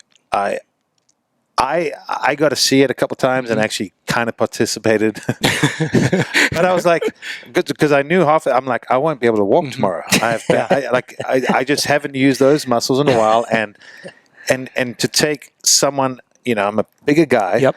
But to take me and just go and do all these different motions and then go, you're going to feel great. I can look them in the eye and say, I won't. I will be in pain, and I'll be MFing you first thing in the morning. So, but nobody's been able to either, because I've not met one person. And I again, showing my age, I've been doing this for 37 years. If you go backwards from now, you have high intensity interval training. Before that, you had P90 and Insanity. Before that, you had super slow. And before that, you had super setting. And go back. I graduated from high school in 86. So let's go back to 86. I've had the same functional movements for the last 35 years, and I've had no attrition rate. I'm not saying I'm super smart. I'm just saying the human body can only handle certain parameters, and you have to work in those parameters. Sure. If you're working a 100-hour work week, it's probably not a good time to decide you're going to try to go race Baja 1000. Yeah. It just doesn't make any sense. And you're probably not going to do it for very long either. That's right. And then we get into some other psychological aspects where exercise has been used as punishment for the guilt associated with food choices. That opens up another Pandora's box of issues, female and male, particularly female. Sure. It's a big challenge. That's, for me, I think from being done with racing, I've tried to sort of reincorporate some training and some working out to enjoy it. Yes. And not have it have that, I hate like a gym session. Look at both of your professional I started careers. resenting, I hate gyms. Absolutely. But I was just going to say, why do you hate the gym? Look at your amateur. I walk up to a gym and I have all these memories of, I didn't want to be there. I had to go there to be the athlete I was. There's the key word. Now I'm trying to retrain myself like it's a good thing. Yes. We should be happy to be here. And listen to the word that's used, had to do it. Instead of somebody explaining to you the benefits of going there and how to make your job easier, and not go in there and just grind you and smash you, because then it becomes about me again. Yeah. I need you to come out of there knowing you could have done one more set and chose not to. You could have ridden one more mile and chose not to. You could have done one more 20-minute moto, but chose not to. You leave the track like that every time, your body remembers the last thing you did. Every time you finish a workout smashed, your body's more and more resentful. This sounds like psychobabble. I've seen it firsthand. That makes sense. The body remembers the last thing you did. So when you and I are out riding our bike, I'd like to pick up the pace a little bit, because your body's going to remember that last 18 miles an hour versus 15, whatever your number is. But if you finish the set and you know you could have done 100 and you did 80 and it feels good, your body comes out going, cool, that feels good. To your point, you walk up with that blood pressure going, this sucks. Yeah. Because that's what you remember it as. Because your trainer's like, booyah, we're gonna kill it. Got to be strong, man. Got to lose some He's motor. doing Got to it. do this. Got to He's do that. doing it. Yeah. Screw that. That's not what I need. That's where we go back to biofeedback. You do needs assessment. What are we training for? What are our limitations that are keeping us from where you want to be and where you're at? Let's put a realistic, systematic, simple, sustainable system. Not trying to use a bunch of cliches, but you're here. You want to be here. You're here. Here's what's limiting us, which is standing. Those are your frustrations. The standing goals are useless. I want to be number one. Everybody does. What's keeping you from being number one? Bad starts, lack bad of talent, fitness. not a good ride. Yeah, exactly. Out of shape. Frustrations. Terrible at starts. Yeah. Jumping sucks. Yep. Corner speed is down. There you go. Yeah. But let's go play in the dunes. Versus let's just work right-handers because we've sucked in right-handers for forever, and you take it apart, but keep it fun. You don't go out there and just make it misery. Go out and have fun and get better. You can't be lazy and avoid the hard work, but I think hard work. Understand why you're doing the hard work. Yeah. I've said this before, and I've seen it around other athletes that were maybe same age, same team, whatever. But they were just guys that kind of needed to go to the gym, and they battled to put on mass or whatever they were looking for. You know, we're going back to no one had a real plan. It was just, I need to get bigger. For me, I never ever said I got to get bigger. I don't lift weights now, but I think just when I ride, do stuff, I have that ability. For me, it's been, like I said, get my heart rate up without tanking too soon, meaning hitting that arm pump. Absolutely. And that's it. If I could get through those first 5-10 minutes of an outdoor moto, find my rhythm, I was usually really good. You know. Yep. But the first 5 minutes was my issue, whereas I felt like I could talk to the other guys on my team. They're like, oh, no, the last 5 minutes is my issue. And I'm like, oh, okay. So you take someone like that, you're a diesel engine. You come on. I agree with that. We need to do a longer warm-up before you go to the starting line. So your body thinks after a 20, 30-minute warm-up, and I'll have listeners who will go, holy cow, he thinks he should warm up for 30 minutes to do a 30-minute moto? No, your body showed us that you're a diesel engine. Why do you watch the Tour de France? They're going to go do a 40K time trial, and they ride their bike on a stationary trainer for 3 hours beforehand. I still remember watching Lance Armstrong do that, and I was just like, I said to my dad, like, dude, what's he doing? He's going to wear himself out. He's sweating. That's what I was saying earlier, that our sport thinks it's immune to the principles of physiology. It's okay for the Tour de France, but you can't do that in the motocross because then you're considered an idiot because you wore the rider out. Well, if I can't get you to do a 30-minute warm-up and you got to go run 2:30s with 1 hour break, I have failed you as a physiologist because preseason, we knew in May we're going to go do 2:30s plus 2 with a 1 hour break. It becomes about the trainer, and that's the fall part. What makes motocross unique from a physiological standpoint from other sports, would you say? The most difficult one is, think about any other sport. Let's take cycling, for example, road cycling. Can you imagine going down the road with a full face helmet and every square inch of your body covered in gear? But yet we go out, because you got to remember, water will not evaporate in a moist environment. So when your sweat hits the skin and it hits a high humid environment, most outdoor nationals, the ability to get rid of internal core heat, the exothermic process, is limited. Well, then we throw a jersey in between there. Then we throw a helmet on top of it, which are the two places, your feet and your head, where you release the most greatest amount of heat. We've got those encapsulated. Then we throw goggles. Then we throw jerseys and pants on. Then we just jump on a bike that's 900 degrees. And let's go race in 100-degree weather. And let's do it for 30-plus minutes. And let's give ourselves an hour break and do it again. And we'll come back next week and start over. And by the way, see you Tuesday at the test track to do your 2:30s. Our sport's very difficult because when we look at our professional triathletes that do Ironman Hawaii, that is one race. That's for all the marbles. It's first or second weekend. It's usually the first full moon in October in Hawaii. Those guys may only peak twice the entire year. Can you imagine the fitness level you can build over a 6-month period, peak, recover for 4 weeks, and then do another 5-month build and then peak again? You're doing that peak in a 7-day period for 17 consecutive weekends indoors and, 16? 12 outdoors. 12 outdoors over what? 13 weekends. 24 motos. There's no other sport like it. And it's difficult because you have high intensity. Usually when you look at sports, you must have a bit of everything in there. Absolutely. Because if you go back to Usain Bolt, he's got to run 100 meters, but he only has to run 100 meters and he's hauling ass. Then you've got somebody that runs a marathon. For you and I, they're about to break the 2-hour barrier. That's fast, but it's still slower than what Usain Bolt's running. So if you look at the inverse relationship between intensity and duration, track and field has its own, cycling has its own, mountain biking, triathlon has its own. You go to Moto, yes, you could say outdoors versus GNCC. Okay, great. 3 hours versus an hour cumulatively, collectively. Well, it's still completely different physiology. Yeah. So, and I will argue this with anybody who wants to sit down and discuss, not argue, discuss. These professional motocross racers are not racing at 97% of maximum heart rate. It's physiologically not sustainable. So I don't care if you want to zero in, as we've seen people do, take a picture of, I think it was Roxon, getting his heart rate monitor, and it's like, oh, look, it's at 203 or something. I hit 204 at the test track before. Yeah. And if you look at on what, was it a 6-lap moto? Was it a 2-lap sprint? What was it? It was a 2-lap sprint again and again, everything I had, like everything. And so that falls right into the shorter the duration, the higher the intensity. You certainly couldn't hold that intensity for a 30-minute plus 2. No. That's another challenge of our sport. When you look It felt like my muscles were almost expanding too quick, too soon. Absolutely. You almost feel like when you stop, you're like, you're ramped you almost up. feel like you're swelled up. Yeah, and that's just the accumulation of lactic acid. And you feel it, because it burns like a mother. And the idea here is, if you think about a triathlete, like for those that don't know, an Ironman is a 2.4-mile swim, a 112-mile bike, and a marathon run. No. We don't, with our pros, we don't pick the pace up until we're on the way back from Hawaii. So you're about 45, 50 miles in. We've got about 80 miles left to go.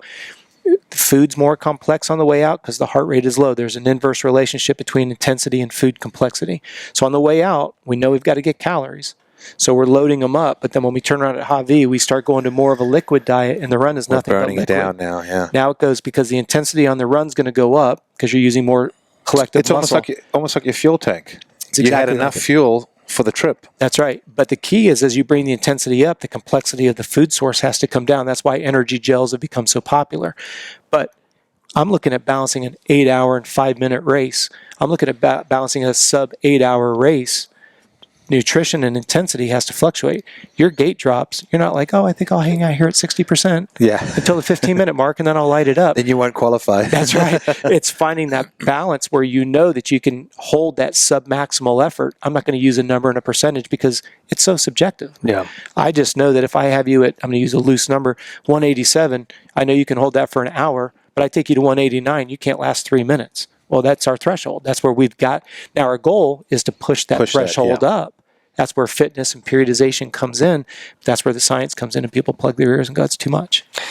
The thing that I think is hard to quantify, too, is the dexterity required. You're using both feet, both hands, balance, every single part of your body to balance and maneuver. Strength, cardio, intensity. And then you're also balancing in your head the consequences of something going wrong. Yes. Where I don't think there's very few sports that have that built in. Maybe bull riding. I mean, I don't know what else. I mean, that's so intense that you think about it. I'm being sarcastic when I say that. I can't think of one. They don't have the endurance. Not at all. Well, downhill mountain biking, but those are, again, short little runs like bull riding. Relatively speaking, I mean, what's a downhill run? Let's say 4 minutes. I don't know what, like, I'm thinking about like Rampage. Depends. Rampage is pretty damn intense, and I think that's a couple minutes long.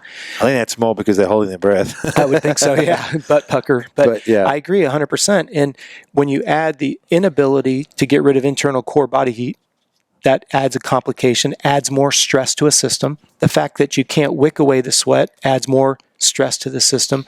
Your processing speed goes up, which means, remember what I said, your liver feeds your brain. So the faster the processing speed, the faster the liver depletes.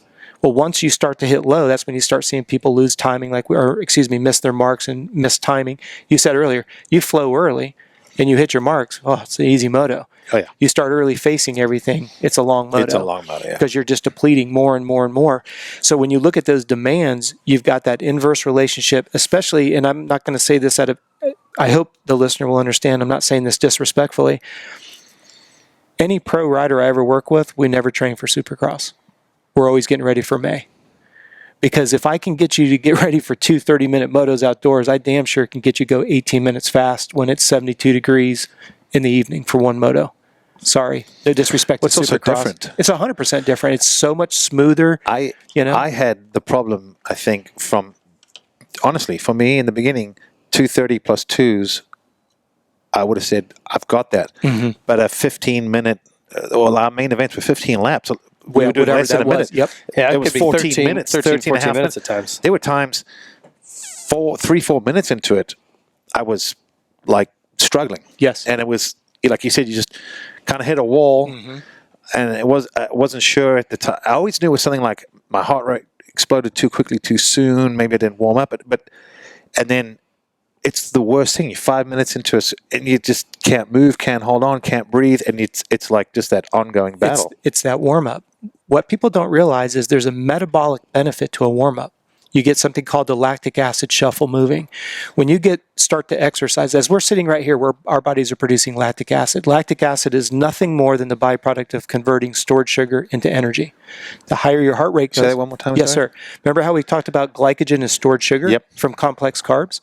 Your body produces lactic acid as it starts to burn collectively more sugar. You're rolling the throttle on. The accumulation. That's the exhaust, basically. Exactly. Okay. So the hydrogen ion that's released as part of the lactic acid process, that is acidic by nature, and that's where we get the word lactic acid. So as you bring the heart rate up, you start to produce more lactic acid to the point that your body can't get rid of it quickly enough, so you have a lactate threshold. That's where your threshold comes in. Now, you can increase your threshold by increasing the capillary beds in the muscle. You do that by doing low-intensity training. That's where periodization comes in. That's your preseason work where you're doing long work at low intensity. Base training is a lot of people call it. Yes. Base training is about getting the capillary beds in the muscle tissue because those are the channels to get oxygen in and lactic acid out. So when it comes time to hauling the mail, you want to have the biggest exhaust pipe in those as you can to get that junk, that metabolic So it's basically like having a 5-lane highway. That's right. You need it both ways. Well, if you have I love old school. If you take an old KX500 and you put an 85 pipe on it, it's producing a lot of power, but it can't get rid of it, so it backs up. Your body's the same way. That's why I say until you can go long and slow, you can't go short and fast. That's what I mean. If you don't build the capillary beds, now periodization has a couple benefits. Preseason's about maximizing physical strength, so I can push and pull without getting tired. Low intensity training, so I build muscular endurance, and I build those capillary beds. When I get into pre-competitive and I start to drop speed work, I've got that 5-lane highway open, so the metabolic exhaust goes out. I've got the strength base, so I can do it really, really well, and I have the muscular endurance, so I can do it for a long period of time. Now you've got a built racer that's ready to go run. You go out there and you have a great race weekend and you focus on your recovery. So then, as you guys know better than anybody, then you go into maintenance mode. You're not building any fitness through the season. You're just maintaining and trying to void of injury or illness. So when you bring that conversation full circle, if you're not adequately warmed up, that lactic acid shuffle is not there. You're using the first 5 laps. That's why you start to feel it load up, because it's literally backing up. If you spent 15, 20 minutes and you do a warm-up, let's say it's a 20-minute warm-up, just for the sake of the listeners, 15-minute, let's call it 25 minutes, 15 minutes, easy tempo. Then you go 10 minutes of 30 seconds, not an all-out balls-to-the-wall sprint, just a brief acceleration. What it does is you just kind of revving the engine like an F1. And then the body, this sounds fluffy, the body begins to say, hey, wait, we're starting to get some accumulation of lactic acid. Okay.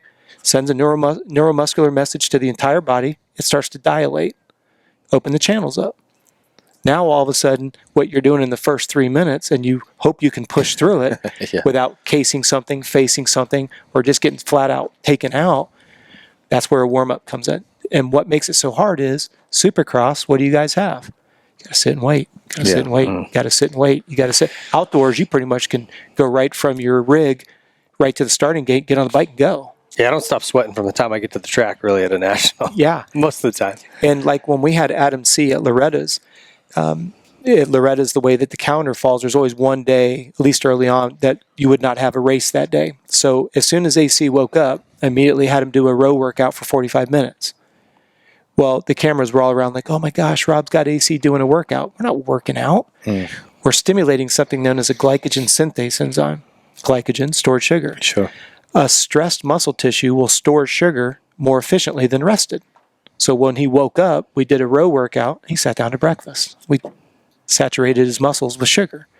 He stayed out of the heat all day. Before dinner, he did a 30-minute row, sat down to dinner, topped off his glycogen reserves. So the next day, he's already starting with his reserves topped off. But people would look at that and go, why would you have somebody do a 30-minute? Well, because I know GL is a diesel engine. He's got to warm up longer. Yeah. Then you've got the guys that come out. Let's go back to Usain Bolt. He's what we call a quick twitch muscle fiber type A guy. He can haul the mail. That's your Supercross guy. Come out of the blocks. Jeremy, out of the blocks, haul the mail.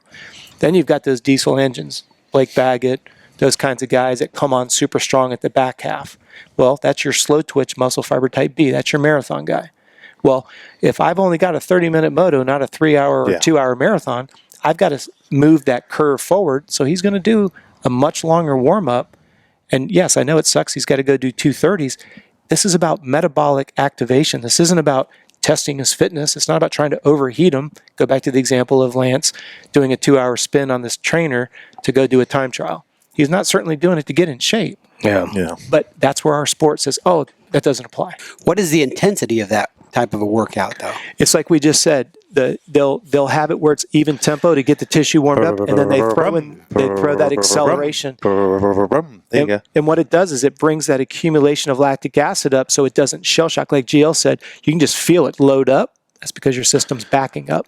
That's where the importance of a warm up comes in, and take the reverse of that.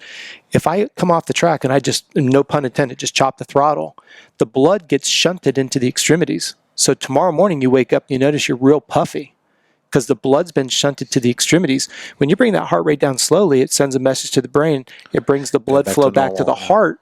And then so what ends up happening is a cool down will improve the quality of tomorrow's workout. If you leave the gym doing a little bit less than you should have, and you apply a cool down, your body's loving what you're doing.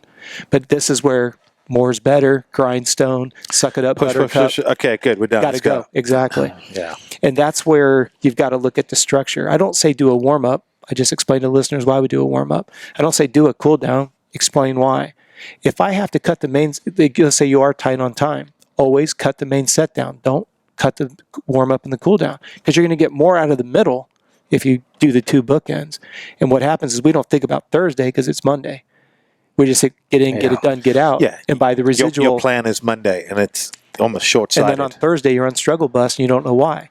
Well, you started your workout without a warm-up, you shut it down and hauled ass, and you made the workout so hard, your body never recovered, and you're busy, so you didn't eat. So now the recovery calories aren't there.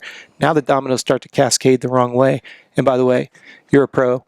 You got lots of bonuses on the line. See you tomorrow at the test track. And that's what makes the sport so much more difficult than anything else. Sure. Interesting stuff. We're going to take a quick break. We'll be right back with more Robb Beams. Stay tuned. Stay with us.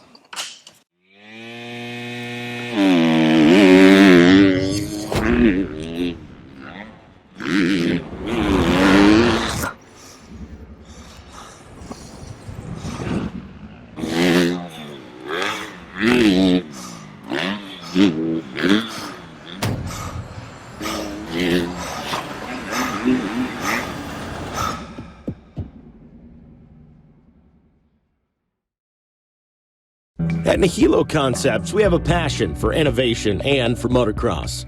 Our mission is to develop parts that will improve the durability, functionality, and the appearance of your motorcycle.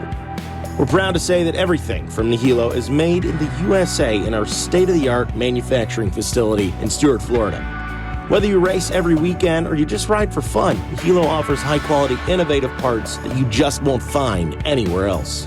Nihilo offers custom engraved engine covers, one-piece titanium foot pegs, brake tips, internal engine components, specialty tools, frame grip tape, carbon fiber components, and so much more. Check out our website, NihiloConcepts.com, and see for yourself why teams like Red Bull KTM, Rockstar Husqvarna, Troy Lee Designs, and some of the fastest riders in the world choose Nihilo Concepts. NihiloConcepts.com.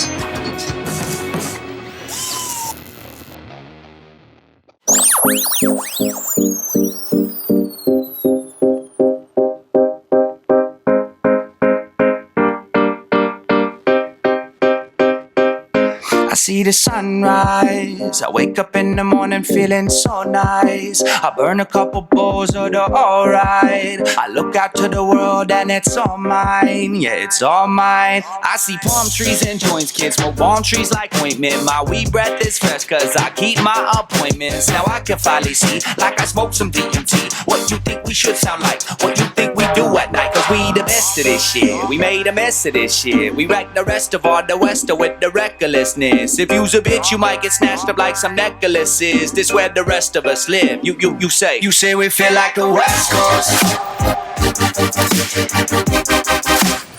I say we sound like the best of.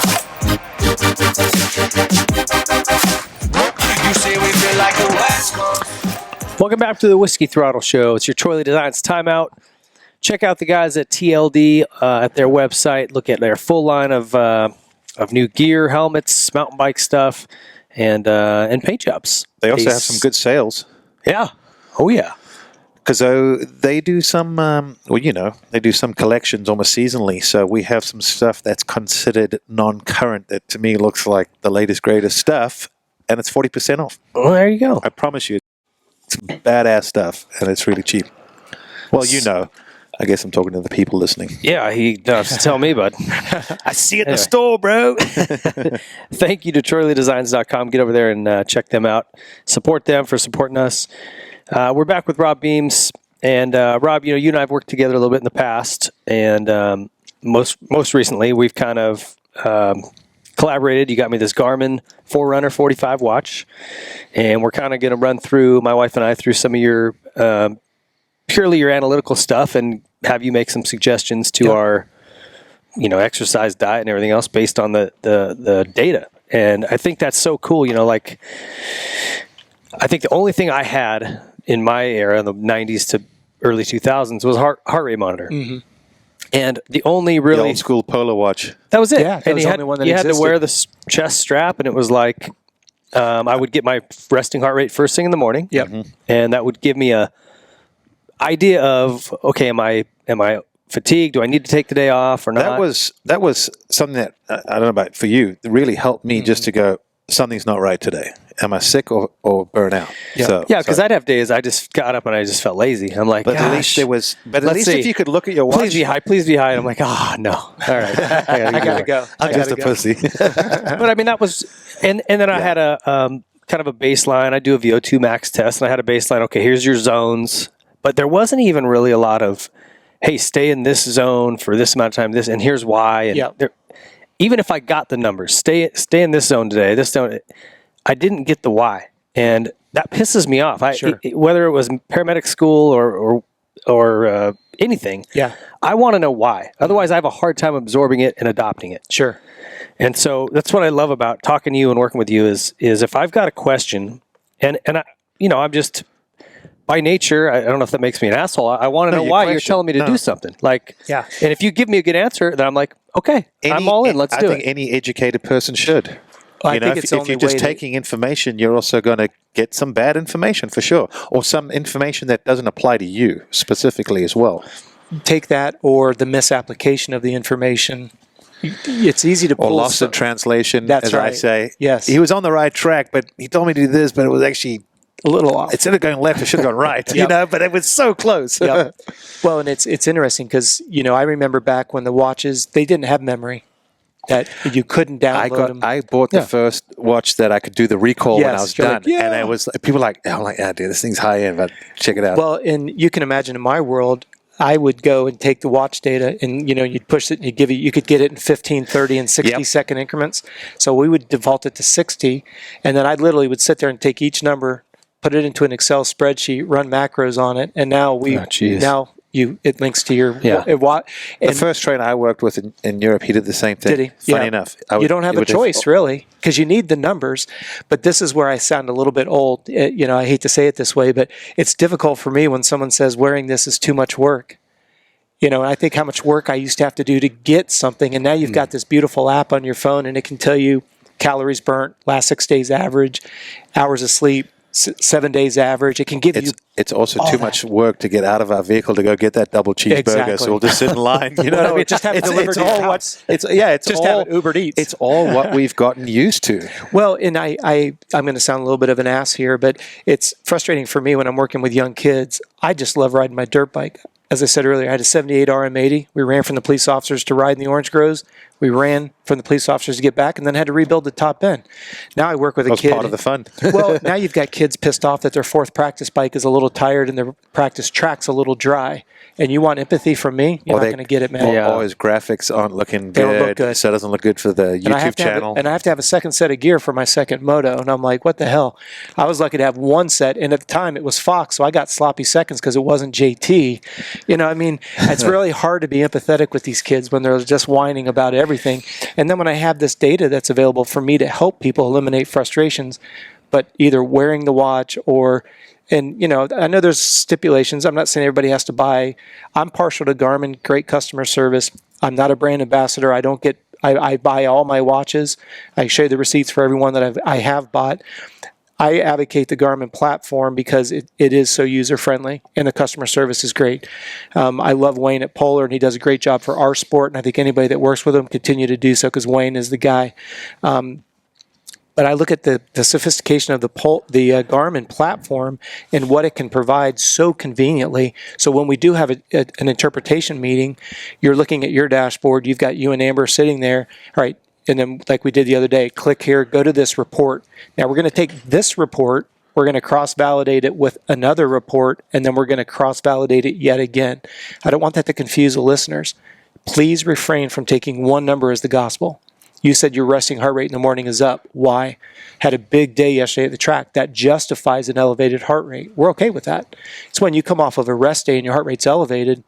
Yeah. Well, then what we do is we cross-validate it to your body weight in the morning. Remember what we said, signs of inflammation and swelling. Well, if the heart rate's elevated and the body weight's elevated, you had a day of rest, that opens a completely different conversation than big day at the track, a 30, 60, 90-minute bike ride. That residual fatigue, we should see an elevated heart rate. And that's something that I want the listeners to understand. Yeah. If I stressed your system correctly, I should see a sign of residual fatigue, but then I have to factor that residual fatigue into a 7-day block. Exactly. That's where micro future macro, planning yes, and all that. Yeah. That's where the definition of periodization comes in. Each workout is a building block. That building block fits into a day. That day could have one or two workouts that fit into a week. That week fits into a cycle. And then you get into periodization, whether it's a 6 and 8 week. Well, those cycles too fall into Supercross, short and intense, outdoors, heat, long motor, you know. Yeah. That's why I was saying earlier, we train for the outdoors because it's a lot more demanding on the body than Supercross. No disrespect to anything with Supercross. Now, and I'm just saying, when I was a racer, to me, almost trying to get Supercross fit was hard. Just to drop the gate and just smash everything those first 2-3 laps. At the test track when you're very comfortable, but I would go elsewhere and have to change lines, and I would get some arm pump. My rhythm would be out. Heart rate didn't breathe. Your heart rate's always higher in Supercross. I would, for sure. I would run in the 180s, 190s. I was like where a 200. outdoors I was like 130s, 140s. Yeah. What? Mm-hmm. Really? Mm-hmm. But then you maybe not the first couple laps. I but was I mean, 130 on the starting line, thinking about the race. Yeah. My heart rate's low. Well, going back to what you just said, when you're at the practice track, you're familiar with that track, that familiarity principle. I wrote a sports psychology program, and that familiarity principle plays a big role. So it goes back into, see how big the casting net of stress becomes? New track, the unknown, tracks change and maybe breaking down a little bit. What about that rhythm section? Those whoops are breaking down. We've already talked about it today. You're a diesel engine. Supercross is always going to be hard for you because you don't have that ability to explode out of the blocks without getting all loaded up. You're blowing smoke and all nasty and smelly. Come on, 500 with an 85cc exhaust, just spewing shit That's everywhere. Yeah, But that sounds about right. Even in today's conversation, look at how we've been able to identify what kind of an athlete you are, change the way you warm up, change the way you approach, compare that to a calendar of when you need to be fit by when. Based, when you get outdoors, you have a different physical demand on a Millville than you do on an Indiana. And you've got to train to the specificity of that. Even with our GNCC riders, there's some tracks that are pretty wide open, high speed. They don't have the technical demands versus something that you may have to pick the bike up, may have to dig it out of a mud hole. Pick it, lift it, literally carry it, physically lifting it, so the lactate tolerance has to be up. That definitely hurts. That hurts. I've done a couple of rides like that. Off-road, and I'm like, I didn't sign up for this shit. And you're sweating profusely. Yeah. Well, you don't have the air on you either. Exactly. So anytime you're doing... Well, we're back to a helmet, boots, all the gear, that internal heat, and now you're doing essentially an anaerobic lift, if you will, while you try to pick that bike up. That's why we always try to educate the athletes, and this may or may not be on par with all the listeners. We need an athlete to have a little bit of reserve, so when he or she drops the bike during a race, you've got that ability. It's not the end of the race for them. That's right. Or if you're hauling the mail and somebody bridges a gap, I need you to be trained well enough so that you can throw in a surge, crack them mentally and physically, settle back in. But we're essentially playing with heart rate. Now, there'll be some people that may be a little bit more sophisticated with heart rate training. They'll say heart rate doesn't matter because it's influenced by heat and humidity. You're exactly right. And adrenaline, right? Absolutely. However, we still have to work off of some number. And yes, you can essentially eradicate any number you want. As we always say, you can make the number sing whatever song you want. I understand that. However, you're the one wearing it. But at 200 beats per minute, the reality is you're gonna bonk and fatigue within minutes. And if you've studied that enough in training, that's where collecting historical data, submitting someone to a certain intensity for a certain duration of time, here's the key, in a certain temperature, at a certain humidity, we call them temperature silos. So if I'm having you do a 30, I'm just, maybe not for the listeners, let's say a 10-minute moto for our listeners. I want you to do a 10-minute moto. If it's 80 degrees and 100% humidity, that's a different stress on the body than when it's 95 degrees. So we do all of ours in 10-degree increments. Now, so for some people, they go, man, that's a lot. Well, it's not a lot when you're frustrated at the track and you're like, well, how come last week I felt great and this week I feel like crap? Temperature can make a huge difference. Now, if I can, something I had heard over the years, which was,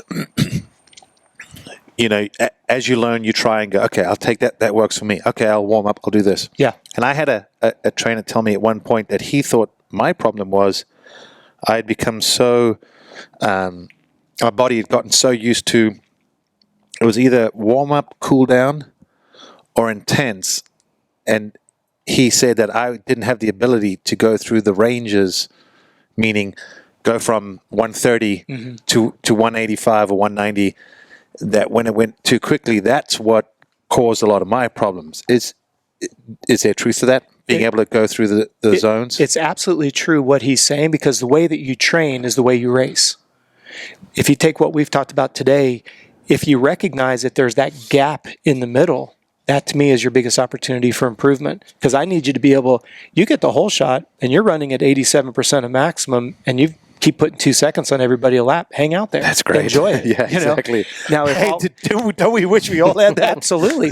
But should have signed you a long time ago, Rob. That's the specificity that you've got to train with. Yeah. And then if somebody does bridge or you do drop the front end, you don't panic. You get it. Nowadays, we just hit the button. Still drives me nuts. I still think we should be forced to kickstart the damn thing.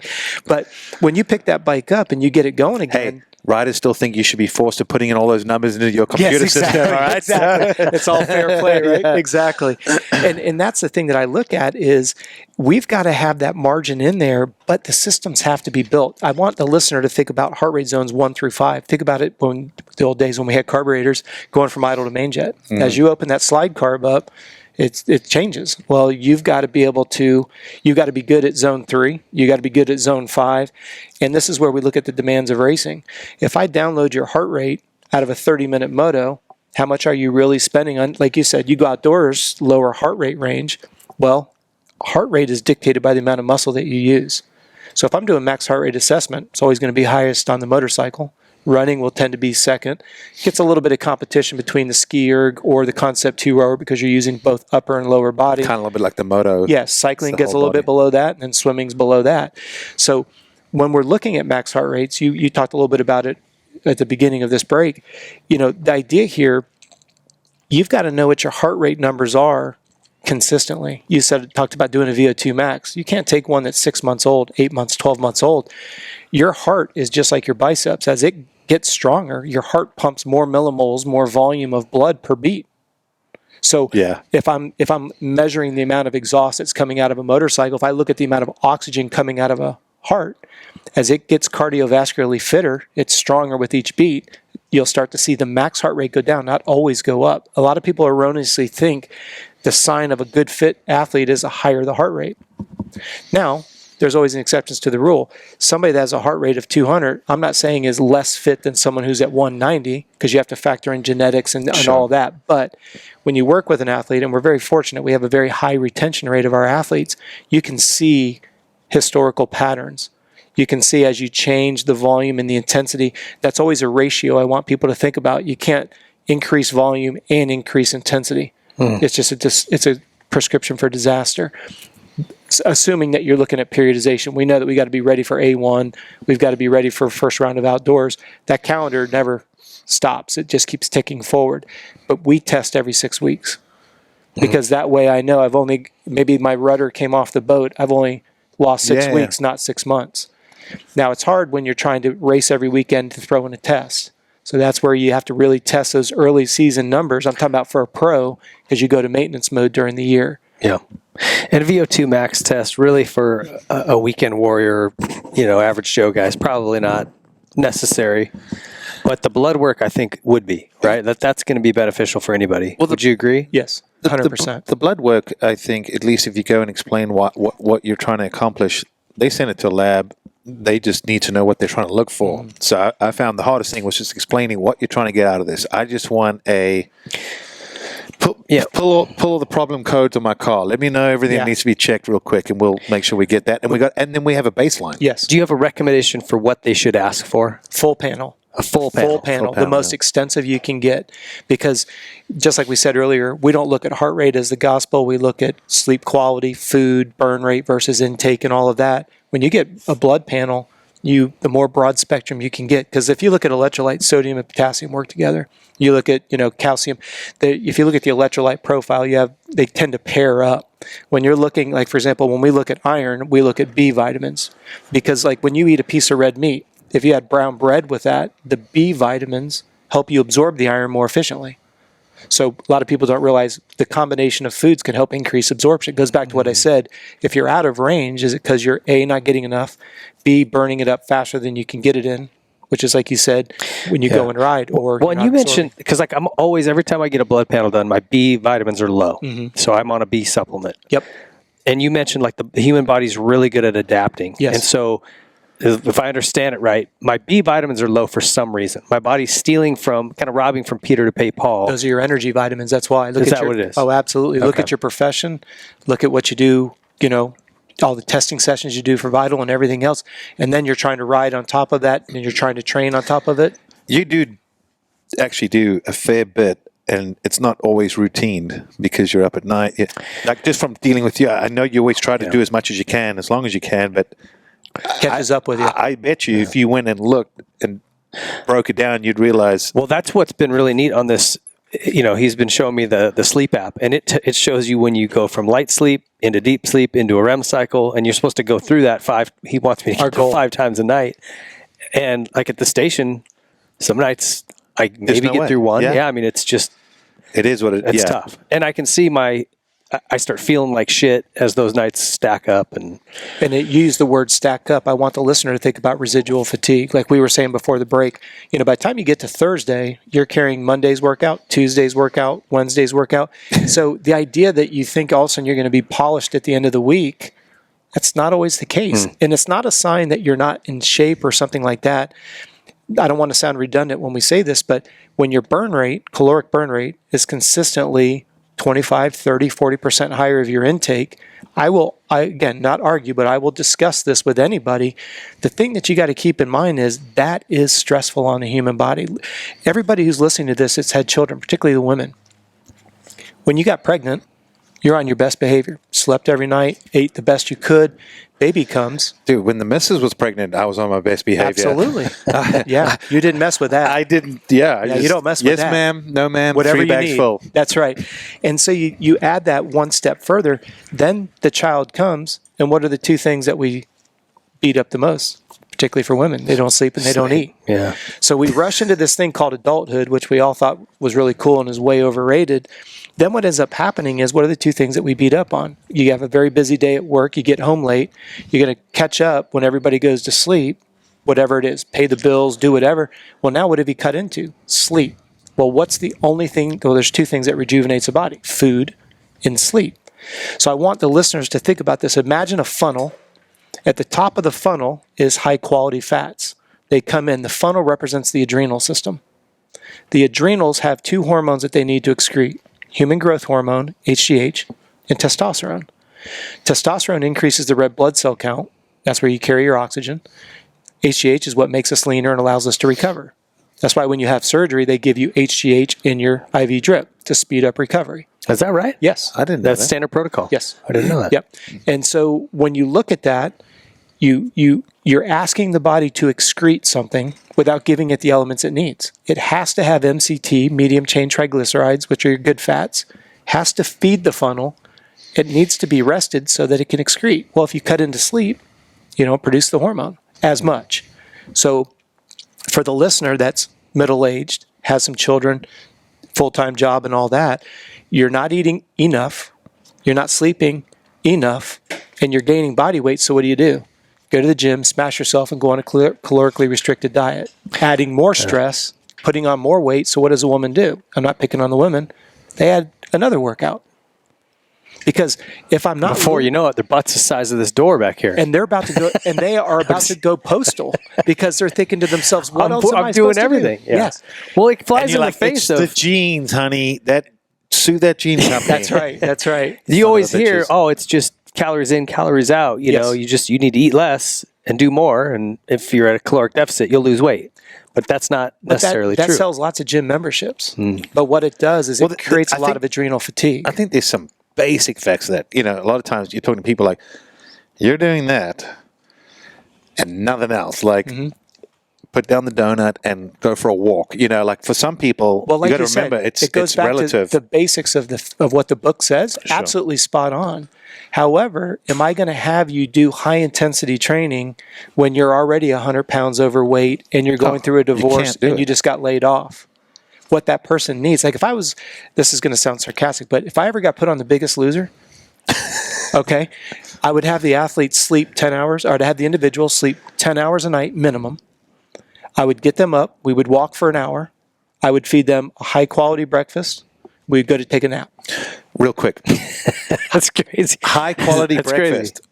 Please talk. Because what I like to hear from people is, we talk about glands and the Yes. excretion and, Yeah. taking this. And sometimes I think for people, it's like, for me, I like it. We're like, what is that breakfast? Because when someone says a nice, healthy breakfast, I like to go, well, what is that? Is it just fresh fruit? Yep. That's it? Is it granola? Is like he asked, is dairy okay? Do you Yeah, so absolutely. you often go, what is that balance? Well, first and Because some people are foremost- gnarly. I mean, I'm Yeah, sorry to say it, absolutely. but it's like, I've had people tell me what I need to do. I'm like, bro, that's not going to happen. It's so extreme. I'll be It's the not- first to tell you it's Exactly. not going to happen. Well, David knows my number one go-to for breakfast is always going to be eggs.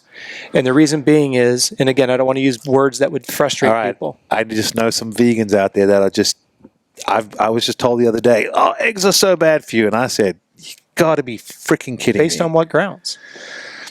Ask the vegans, man. It's a movement. The chickens are put in little cages. And Yeah. They don't like it. That's And- why. and Is that's- that what it is? that's what I it don't is. know. I would say the majority of it is. And again, that's no disrespect to any vegan listener. You can at all. have your own chickens if you got any kind of property at all, or go buy them from a farmer's Go market. find a farmer's market. That's what I would recommend. I was going to say all the eggs. We've gone very hard as trying to just do the things, which is I'll spend a little bit more on food. Yep. But get quality. Yes. So the eggs we get are just that. They're from the farmer's market, brought in. Perfect. The meats are all organic, Free range. grass-fed. Yep. It's so pathetic that I actually almost know the history of the cow, and then I Yes. feel bad for it, but Being slaughtered, yeah. he had a great life, at Yes. least, up This until was then. a pink cow with black spots. But it was a bright pink cow. Or was it the cow that was painted like the tiger? That's the new one. Oh, boy, Jeez. here we go. But the reason why I want the listeners to focus on eggs is the amino acids of an egg are considered 100%. So if you go and you Google what's the amino acid profile of a piece of filet or a piece of fish, let's say I'm using a random number, let's say it says 89. What that means is that piece of meat has 89% of the aminos of an egg. So an egg is indexed at 100%. It's the margin. It's not the margin, but it's the index, the standard. It's the standard. Yes. So why not start there? Now, I get the question, does it have to be scrambled? Does it have to be honey, sunny side? Like egg whites. No. Bad cholesterol in the yolk. No. And unless you have some genetic disposition, and I don't want any of if your physician says you need to be on a cholesterol medication, please stick to it. But let me say one thing. Because you have there may be some cholesterol genetic issues. disposition. Yeah. The body's pretty smart. If you eat excessive cholesterol from an external source, your body just produces less cholesterol. My experience has been most people have high cholesterol because they ingest way too many simple sugars and white starches. So when somebody goes, remember how we talked about doing the perimeter? Yeah. Well, you've stripped all those bleached starches and processed sugars out. Triglycerides will go through the floor. I've seen it 100 times. And what are triglycerides? Essentially, it's the garbage that's in your blood, the bad fats and stuff. Fat, yeah. But LDL. I hear these names, but and I appreciate I'm like you bringing that up. viewer, which Yes. is, I hate to say it, but I'm definitely on the lesser educated with all it's the names. okay. But That's why I said I frustrated. like simple things. Absolutely. So I like to hear that eggs are good because as someone that grew up believing in that, I've tried to cut out eggs just to see, and I'll be the first to admit I believe in eggs, not because of the science, because of how it makes me feels feel. good. Yes, that's the key. And there's times I got to have it, and I've tried to ask certain people that are now on this kick that eggs are bad. Yeah. When did this happen? Well, it's probably the same people that used to think fat was good. Now fat's bad, protein's good, protein's bad. Essentially, I don't know what you're going to eat, tree bark, I guess, but then you're being mean to a tree, so I don't know what to tell you. Tree huggers will beat you up, man. Yeah, forget it. So when you go back to that egg is going to be 100% index, so you've got high quality protein. Sorry, at least the guy that eat the tree bark might have some wood in the morning. Just saying. Well, and along that thread of thought, when you wake up in the morning, if you're not waking up to an erection, you've got some issues going on. And we should either need to pee really bad. No, usually we think that's what it is, but that shouldn't be the catalyst behind it, believe it or not. Because a full bladder, not trying to be mean, your bladder is full in the middle of the day and you push down, you don't get an erection. Exactly. We would all be in better shape if that was the case. You know what? Now that you mention it, that's a good Exactly. point. So just think about that. But once you so what is it then? It goes back to the hormones we were talking about, cortisol levels and stuff like that. Your hormone level, the testosterone level in the morning should be its highest. If you had a great night of sleep, you should have a morning erection in all seriousness. So in other words, try to be like a 15-year-old? Yeah. Which goes back to, we can keep reversing these dominoes. If you're not satisfying appetite, your hunger is going to keep you up, so you don't sleep deeply, so you don't get the release of the hormones, you don't end up with a morning erection. Remember what we said, when you're craving simple sugars, don't give it simple sugars. Here's the best thing about working out with Robb is he tells Amber, look, you guys need to stay well fed so that your body is satiated with calories and food. Cool, I'm down. And you need to be sexually satisfied to get good sleep. Those are the two things you need. Night. Now, it's weird because I wear this watch, so he'll see when my heart rate pops up for about 10 minutes. 2 minutes. Let's not get carried away. Whatever. Let's not get carried away. Whatever It's the like number your of Motos. minutes is. They've shortened down a little bit. Yeah. So, but yeah, I mean, listen, feed me well and Get you laid. You're a happy man. Happy I get man. it. I think that goes for most of us. to be Sleeping like honest. a baby. Donnie, how would you feel? Fed well and getting some on the side. You know what's funny? I always say that I would write a book called Sex in a Sandwich. If you get sex in a sandwich, you're the happiest person in the world. Yeah. Ooh. Well, but I don't want this to sound sarcastic, even though the subject can sometimes be funny. Think about an infant child that nurses. What do they get from breast milk? The high cholesterol, which is high in fat.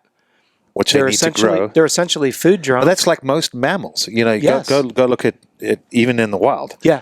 Most mammals, whatever they feed off the mom, it's basically like liquid fat almost for them. Absolutely. Just Fat and milk protein, them up right? and get them going. It's exactly what it is. And you look at that child, you could have a train go by and he or she's going to stay asleep. Well, we become adults and we think the rules changed.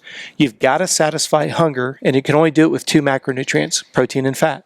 So go to bed with your appetite satisfied, go to bed sexually satisfied, go to bed with a dark room that's cold, no sound, no light, and heaven forbid, sleep 8-9 hours. Watch what that does to your health. I don't want to say don't That's actually a exercise, good but point. just start there. So that's a major problem I have. I sleep 4 or 5 hours, and that's it. Most people do, unfortunately, because we're adults. Yeah. We got too much to do. Or adulting. And this is another reason why I get terminated a lot of times. As I said at the onset of today's show, when you have a professional that's hiring you and you see these external signs and you really know sincerely what the problem is, it's counterintuitive to say, eat more, sleep more, and I can help you. And Why do I feel extremely exhausted when I sleep 8 hours, 9 hours? I still think your body's trying to recover from the deficit that it's been deprived And you're of. probably out of sequence. I'll give you an example. When somebody starts eating fruits and vegetables, I get the same phone call. I'm gaining weight. No, you're just getting properly hydrated, because remember I said when you eat a fruit or a vegetable, you retain 2.8 grams for every gram of glycogen you store. So they may be hydrated for the first time in their life, but their scale went up 5 pounds. This isn't an accurate number, but if you Google it, it will say this. An average pound of body fat is roughly 3,500 calories. So if your scale went up 2 pounds, did you seriously eat in excess of 7,000 calories yesterday? It mathematically doesn't add up. Just drink that and it'll do it for you. That's right. But yet when somebody goes on to a high quality fat, high quality fruits and vegetables and they gain weight, they go, I'm getting fat. Nobody has ever gotten fat eating fruits and vegetables and lean protein. No one ever. But the scale is, especially these electronic ones, they're getting a little bit better, but they work off an electric impedance. So when you stand on it, it just sends an infrared through there. Well, if you're dehydrated, you're going to have a low percentage of body fat. If you're properly hydrated, it says you put on 4% body fat overnight. It's mathematically not possible. That's what I want people to kind of cut through the quagmire of BS that's out there. Like you say, going back to the egg, there's aminos in the white that's not in the yellow and vice versa. So that's why you get a complete amino acid profile. Some people may balk it when I say this, but I try to have my athletes eat a minimum of 2, ideally 4 eggs at breakfast. Per day. Per day. Because an extra large egg only has 70 to 75 calories. So you're only eating 300 calories to start your day. Then add an avocado. You burn that in your warm-up. Exactly. Then you add an avocado. That's high quality fat that your body can't convert to body fat. It either uses it or loses it. That's where the MCT comes in, medium chain triglyceride.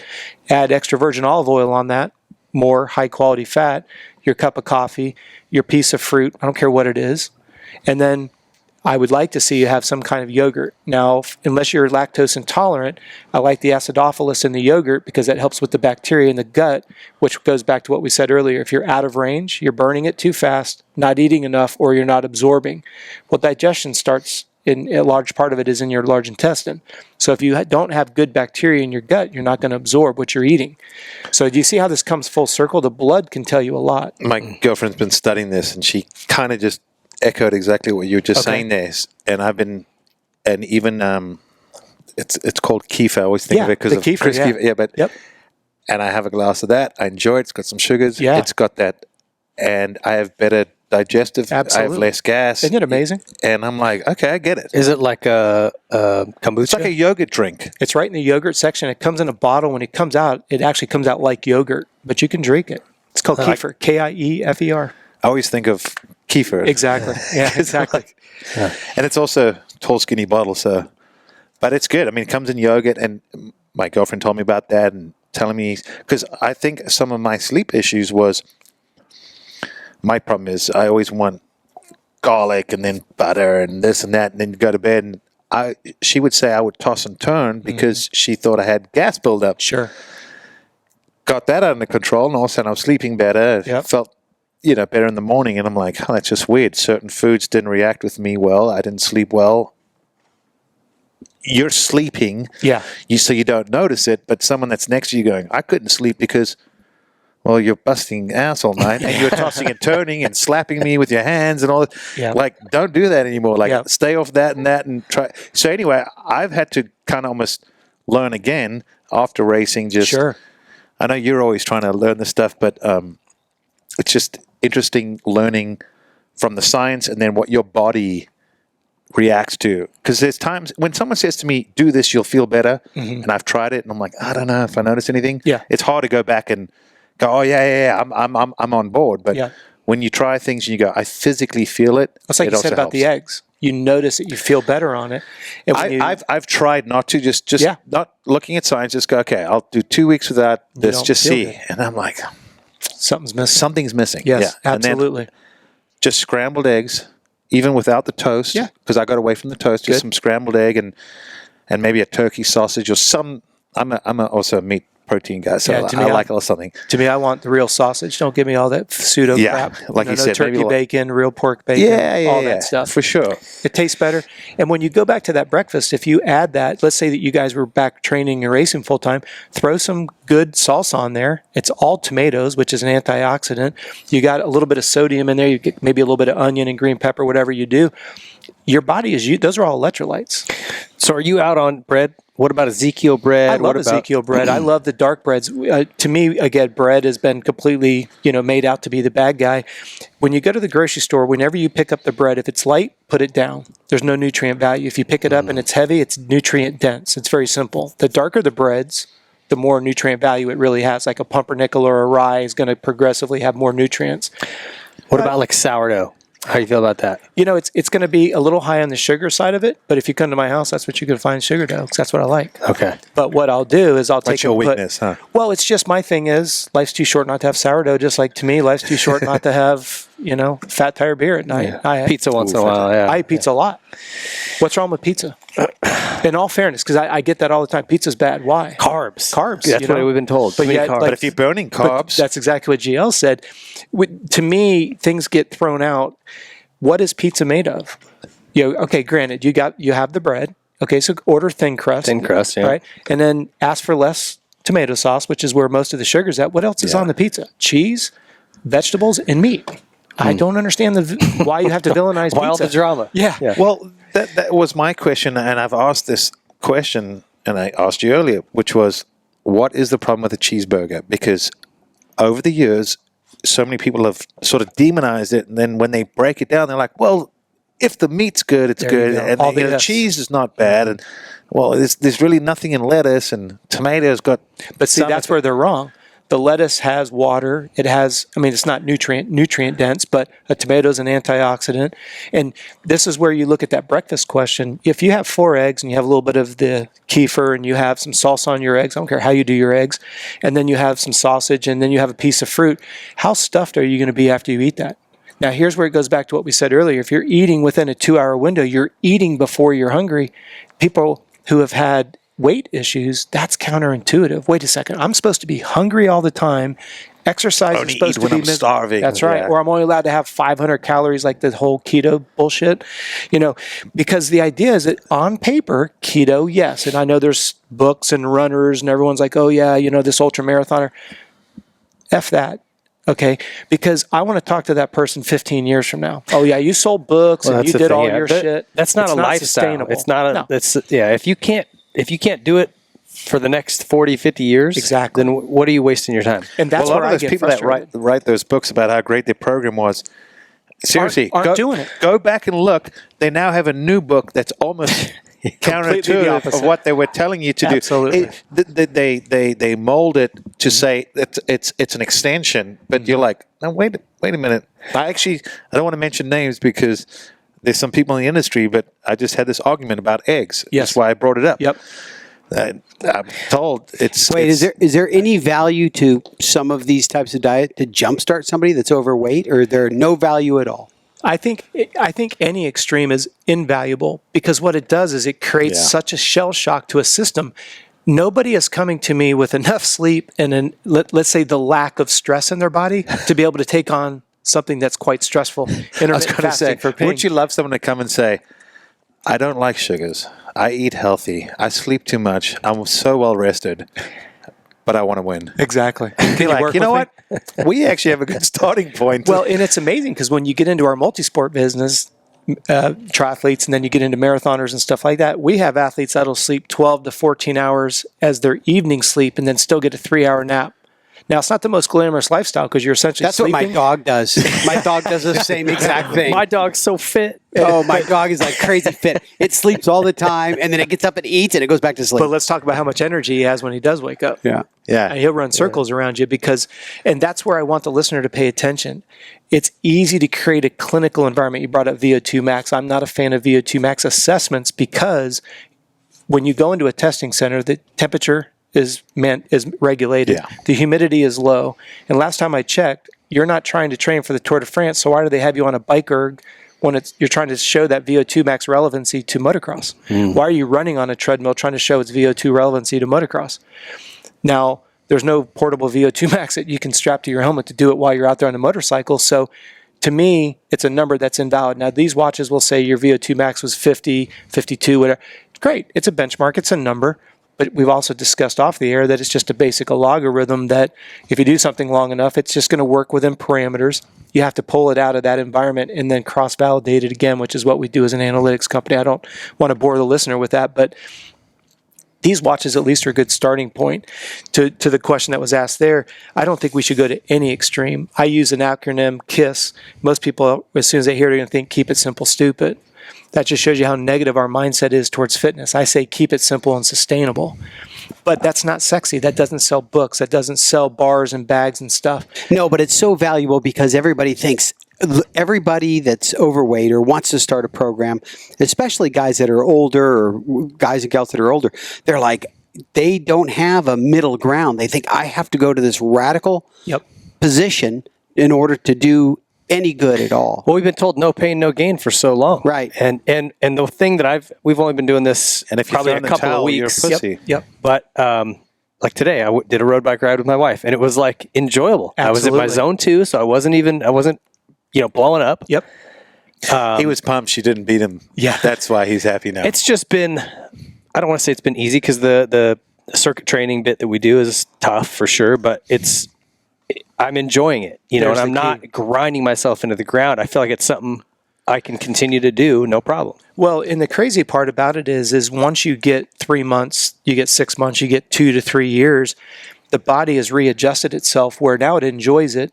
You've got a huge, aerobic base. So you feel guilty if you don't do it. That's what I was going to just get to. You hit the nail on the head, Gio. It becomes so, you use the word easy, and it becomes enjoyable. People want to sabotage it. They're waiting for when you're going to pull the rug out because so many people have gone down that it's got to be miserable. I've got to be Right, and we're struggling. totally. If you're not going 100%, it's not doing anything for you. That's right. That's the mentality. That's why I said until you can go long and slow, you can't go short and fast because of things we've talked about today. Capillary beds, muscular strength, aerobic function, those have to work in unison. So if you look at a motorcycle, you have a big bore and you have a nice sized carb and you have too small of a pipe. You're going to have backup. You have a good sized pipe, you have a good bore, and you have a small carb, struggle street. Big carb, big pipe, small bore, no power. Well, those three need to work together. Well, then you go and you get a brand new bike and you strap on a rusty chain. You're robbing that system of power. It's like neglecting one of, and I'd say to Ping all the time, the non-sweating components of performance. Every single minute of every day you can work on food, hydration, sleep, soft tissue, and even diaphragmatic breathing, learning how to breathe through your stomach versus your chest. It gets into oxygen penetration and stuff like that. But what I want people to understand is it is so simple when you remove the agendas. I've been preaching this sermon for 37 years. I've always believed in a three-dimensional plane on the human body. Now, for our listeners that like to ride, think about how you ride a motorcycle. Left peg, right peg, in front of the peg and behind the pegs and above and below the seat. Well, then why are you going to stand there and do single muscle bicep curls? Makes no sense to me. But if you do it with a walking lunge and a bicep curl, you're breaking a three-dimensional plane, working on balance, and you're also getting the same strength. And as you said, the function, that's what aggravates me because I've used the word functional since 87, and now it's a new buzzword. Functional is you don't use one muscle when you move, then why are you lifting an exercise with one muscle? Especially when we're trying to ride a motorcycle at speed. Yeah, I get frustrated at the station. A lot of the guys I work with will use the Smith machine. Yes. And I'm like, Most useless thing in the world. What is the Smith machine? it keeps the weight on a vertical plane. Oh, okay. One vertical plane. And I'm like, Straight up and why down, don't we, do lunges with a barbell on our back, Yeah. Well, the other aspect too is, and I think people listening kind of would get it, is at some point, if you're a racer or rider, that's probably listening to this, you've hit the ground, you've had an injury, done something. Well, this side is going to be stronger than that side. This is going to have better range of motion, and that was something I kind of wished I knew more about, which was after injuries, you don't just get that muscle back to where it was. You got to have the whole body functioning and working together as unisons. I mean, it's like being an arm wrestler. Your lefty, but then somebody's wife could take him down the right hand because he's a one-trick pony. Sure I feel like one thing that a lot of people have had to learn is how to pull those together. Mm-hmm. Almost like you're saying, the low rate, the high rate, the intensity, the recovery. Well, and that's where you've got to look at the whole body constantly. And again, I don't want the listener to get frustrated. We work with Seth Hammaker with Pro Circuit, and he had to have both of his shoulders redone this year because of injuries. Well, from below his chest down, we've business as usual. You could still do a walking lunge, and obviously we took a lot of care to make sure he didn't lose his balance and re-injure himself, but he still had to go through PT to get his shoulders back to just functional range of motion. Then we do incremental load. Then we started to introduce swimming. And, so there's a progression. However, what's so difficult is the calendar keeps ticking. And those shoulders don't care that we need 24 weeks and we've only got 16.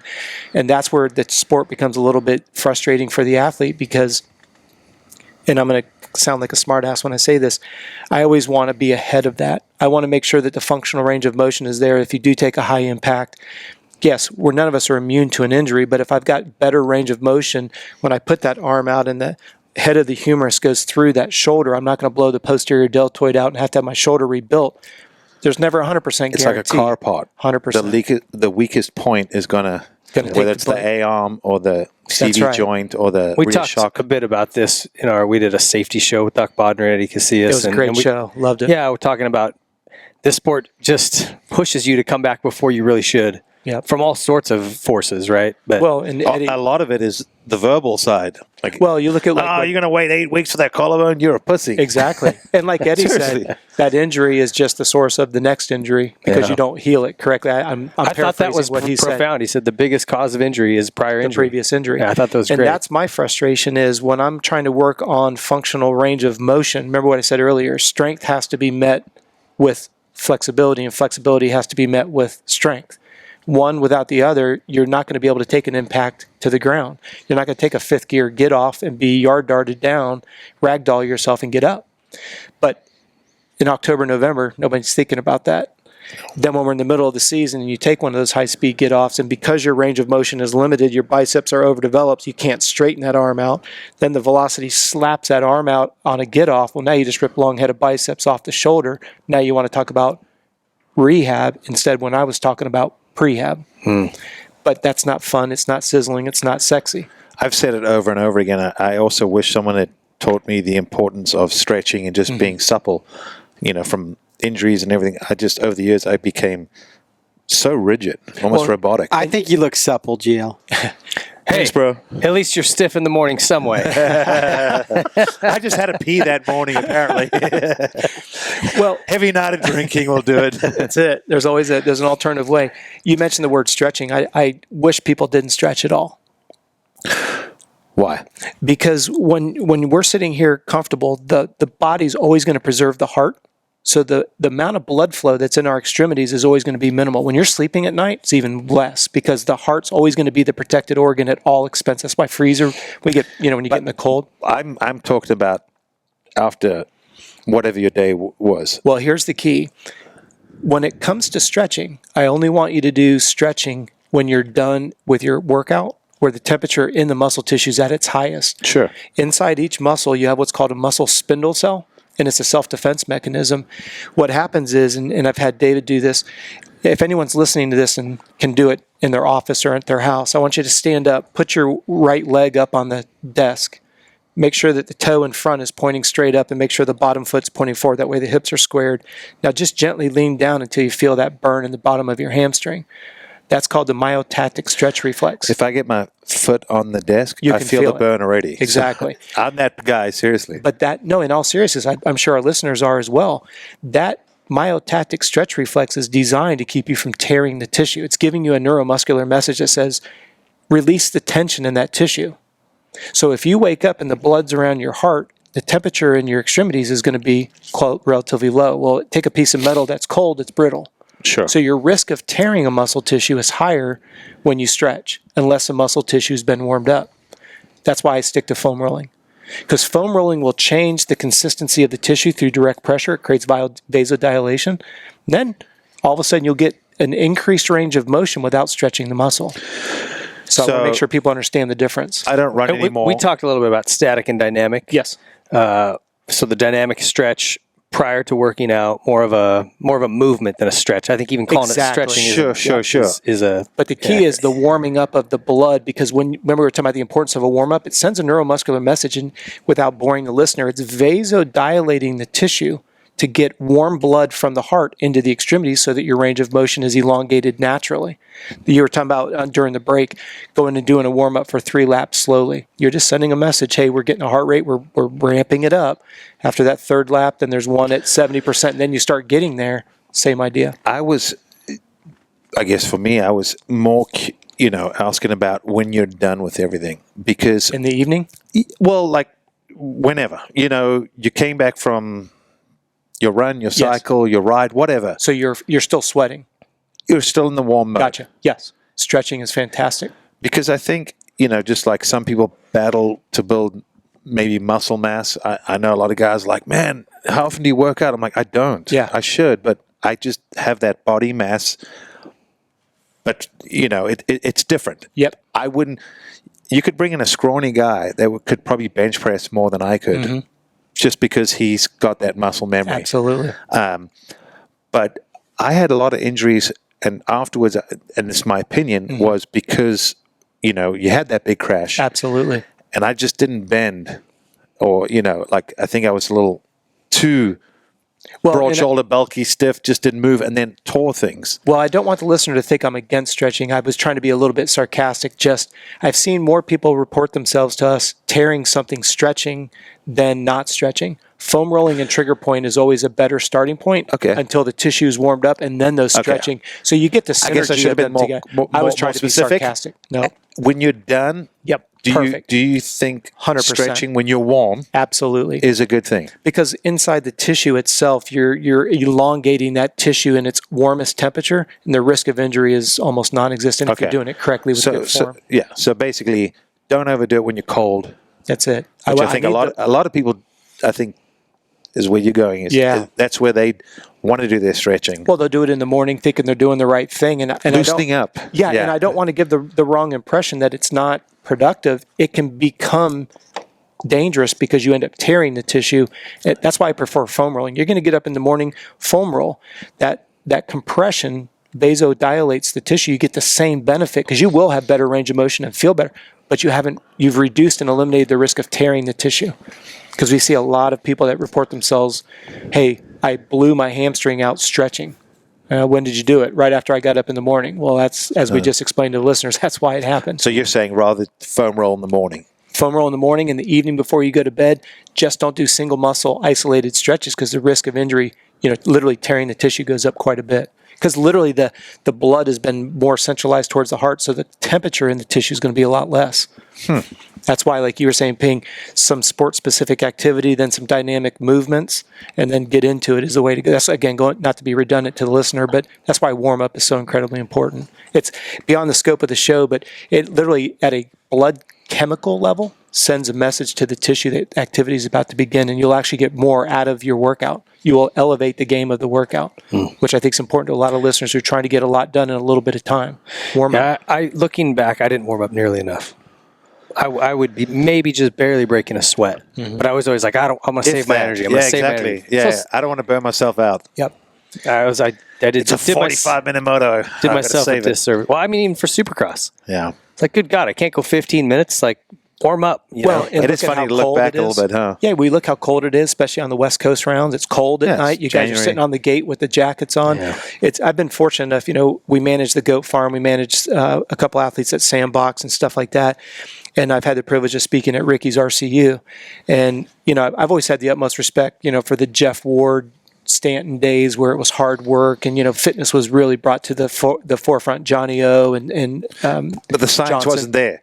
They were just straight up hardworking guys. Well, I'll be sitting here giving a presentation and all of a sudden Stanton will interrupt my conversation and go, if I had heard this, I would have done so much better. Yeah. Just like you just said, Ping, just like you said. It's like, For sure. But I love that. I mean, because I've always had the utmost respect. And for somebody like Stanton give me props, it makes me feel really good. Well, you just hope that there's young racers listening to this and they pick some of these little things up and go, okay, I want to make sure I warm up enough. That's the goal. And guys are doing a better job of now. You see guys spinning before they go down. You see guys doing it right. Mm-hmm. I don't think there was really much of that going on back in the day. Well, the other thing is the guy that isn't lazy, that actually is self-motivated, will take a lot out of information from something like this. Because if someone's lazy, you know what? We could have Donnie as a trainer. He could literally come in and say, get your ass out of bed, making eggs, we're going to the track. And it'd be a lot better than what maybe they're doing. Right, Donnie? Yeah. Is that what you need from me, bud? You know what? For me, you would make me a better athlete. I guarantee you, just by doing that. I'm on board, dude. But I think there's people out there that are self-motivated that often they want information, and I can tell sometimes. I think I was there at one point where you ask people and then you get some opinions. You're like, what do I take out of this? Absolutely. And then over time, you start hearing the same successful people say some of the same things, and you go, okay, that makes sense. Weed out the shit. You don't have to be gnarly. Meaning you don't have to go to the ends of the earth on diet or some radical plan or... Well, that's to me where, you go back to the psychology side of it. Like I said to you at the onset of the show, we try to incorporate strength and conditioning and flexibility, and we always try to encapsulate the mental. Because if someone's consistent with the training and they're willing to trust the process, I say this humbly, I've got 4 AMA #1 plates, I've got close to 300 amateur national titles. That's great if that matters to you. My point is, when you get an athlete that's got a fire in the belly like you two had when you were young, and I can get you to see it as an investment and not a sacrifice. Use soda with the young kids is the hardest. If they can look at it as my dad's not letting me have a soda versus I'm choosing not to, it's either an investment or a sacrifice. Yeah. Now, I do agree there's got to be a reward after a great week of training. Let them have a soda. Kind of takes an ironic twist, but a lot of times they think they're missing out on the soda. They drink the soda. They get a lot of GI distress. The young rider usually goes, I really don't want the soda. It makes me feel sick. Well, it's eradicated itself. But when we get into the psychological aspects of it, I always ask even my top pros in every sport we're involved with, why are you doing this? And what is the reward you're doing it for? You guys have raced with big contracts and a lot on the line. That's a lot of pressure. It's a lot of work. It's a lot of hot days, doing a lot of stuff you don't want to do. Why are you doing it? A lot of times people say it's money. Okay, how much is enough? Most people can't answer that question. Yeah. So I want, if there's a parent of a young rider or even an adult, can get into the idea of a paradigm shift of understanding the importance of a warm up and a cool down, understanding eating out of the perimeter of the store, understanding the things that we've discussed today. That's the goal, Well, there's that motivation if you're wanting to be a professional racer or athlete. But I think specifically after what we've just gone through here with this virus, and you mentioned earlier, like you've seen more people out running and walking and biking. I must have seen 20 people out today walking, biking, running. So many dogs are so happy right now. Exactly. Like Just not in China. It's a great wake-up call. It's a great wake-up call for people to get their shit together. Mm-hmm. The best way to not be affected by these viruses, and this won't be the last one that comes down the pipe. Right? Be healthy. Absolutely. Have a strong immune system. Be fit. Well, I've been Don't called smoke, out. I've been called out on Instagram of being a smartass because I said it's ironic to me. It's taken a global epidemic to get people to understand the importance of a strong immune system, and yet I have to almost beg, steal, and borrow to get athletes to eat and sleep enough to offset what they voluntarily submit their body to. That's why I appreciate the opportunity to be on the show. If 100 people look at this and go, "Wait a second, I need to look at this a little differently." To like what Donnie was saying, it's not torturous. It doesn't have to be miserable. I don't have to feel guilty because I'm actually enjoying it. I'm enjoying 8 hours of sleep. When they understand a nap, you know how hard it is to get a professional athlete to understand the importance of a nap? we just talked about the importance of sleep. The first 15 to 20 minutes you go to sleep, that's when your body, it introduces and injects the greatest amount of HGH. So when we look at sleep, I need you to get to sleep quickly, and I need you to get to sleep deeply, and I need you to stay there for as long as possible. That's what Ping was saying about the sleep cycles. Ideally, we'd like to see 4 to 5 sleep cycles. When you first fall asleep, I'd like to see you fall into deep sleep within 5 to 10 minutes. Let's get a little below the science on it. When you release that HGH, you're going to wake up leaner. You're going to be more rejuvenated. You're going to have more red blood cells. So now when you throw in a 2-hour nap, 20-minute nap, whatever you can get, it's just like an extra dose of that hormone that's going to make you stronger, healthier. But our perception as a society is sleep is a sign of weakness. Like you Lazy. said, the lazy, This guy the name napping. calling, like you said. Well, Hey man, I'm ahead of the curve. I've been napping for a while. I am like so far ahead of But you're sleeping 3 hours at night. or That's a whatever. good point. Yeah. I've just never been able to nap. The only time It's I've ever, difficult. It's hard for the me. only time I've ever napped during the day, there was actually a problem. Yeah. There really was. Well, and there's something to be said about that. Isn't it ironic, like when you use children as an example, when they're hungry and they're tired, how much fun are they to be around? They're awesome. So we feed them and we put them to nap, but yet we become adults and go, hey, I'm hungry and I'm tired, but I'm going to go to the gym. How does that make any sense? Yeah. And then when we do look at a nap, when a child's cranky and tired, we give them a nap and they wake up rejuvenated, but yet we're adults. Now, I understand what you're saying. It is hard. The thing that I found interesting was I used to resist. I thought, that's weak. Sleep is weak and all that. It wasn't until I went to the Olympic Training Center and I had a Belgium cycling coach that looked at me and he said, you're an idiot. I said, what are you talking about? He goes, you don't nap? I go, no. He goes, that is free money. Well, when you're trying to make the Olympic team, Sure. you're like, what? Excuse me? I can get leaner on it? It was a perspective change. It was a paradigm shift for me. My percentage of body fat went from 7 to 5 in almost a month. When I added a nap, I just can't get my brain to turn off. It's always thinking about, I need to do that. Okay, I'll do that when I get up from this nap. It's or then hard. this, and then It what is about hard. this? It's like It I just is. can't get my head to shut up. And I don't want anybody to think, oh, Rob lives in a perfect world. I understand it's tough. I just want people to understand the benefits. If you can squeeze a 30-minute on the weekend, do it. Don't try not to. There Don't you resist it. Like, Let it take go. it if it happens. That's where I'm hoping when people see that there's a health benefit to it, then it takes that weakness and the negative connotation out of the equation. I think we're more apt to doing it. It took a performance coach to get my attention. Let me rapid fire you a few things at you. Okay. Bulletproof coffee. So MCT oil Yep. and Love it. butter. Love it. Is that good? Think about what we talked about. Yeah. High quality fats. Go for it. And a little bit of stevia is okay? Yeah, absolutely. So okay. Yep. Some people like honey, but that's okay. Okay. Wim Hof breathing. You into any of that? No. Stupid? To what, sorry? I'm not going to say it's stupid. To me, I can't get people to eat high quality fats and shop around the store. I can't get people to talk about breathing. I'm just being honest with you. Well, I haven't done it. It's a way of breathing, and there's a whole science behind it. Yeah, it's sort of a deep breathing technique. But I have some friends that do it and they swear by it. I have a performance coach, Ben Greenwood, who has 100% strength podcast himself in Australia. He swears by it. Yeah. He lives and dies by it. I just find that it's another area that I just can't get But people. in my opinion, not works everything 100%. works for everyone. Meaning, you may not feel like you're getting something out of it like he did or she did. You get my point? I do. I've had people tell me, no, it works. And you're like, I don't get it. Well, yes and no. I think it's who's got time to do it. If someone's going to be resistant to it, because like you said, if you maximize oxygen, if I teach you how to breathe through your diaphragm, you're going to feel the benefit of more oxygen. It's just you have an extra 30 minutes, and I don't know how long it takes to learn how to do it. I don't want your friends to kill me, but that's the way I look at it. Like I was teasing, if I can't get someone to walk in the grocery store and shop the perimeter, I'm damn sure not going to be able to get them to talk about breathing very long. That's just my All experience. right, here's what we're going to do today. We're going to breathe in and out real fast. and Lots that'll of time. be $100. Please. Yeah. You know. Yeah, exactly. Okay, That's a great business plan right there. I couldn't get it off the ground. Take it to Shark Tank. They'll find it. There you go. Ice baths. I like ice baths because it activates what's called the brown fat adipose and all that. There's a lot of credibility to it. I do believe that it goes into that category of excessive stress. Okay. So, for example, I didn't like it when you saw it at the Outdoor Nationals because if you and I are driving down the road and I drive my car into a frozen lake, my body's number one reaction is to try to heat that lake up. Yeah. And I lose because of the volume of water for obvious reasons. Well, you just come out of a moto and you jump into a cold bath, that's a hell of a shell shock to the system. If I can somehow pull that motor out without burning my hands and I throw that in the same bucket of ice, what's going to happen to that motor? warp it. It's going to completely just grenade it.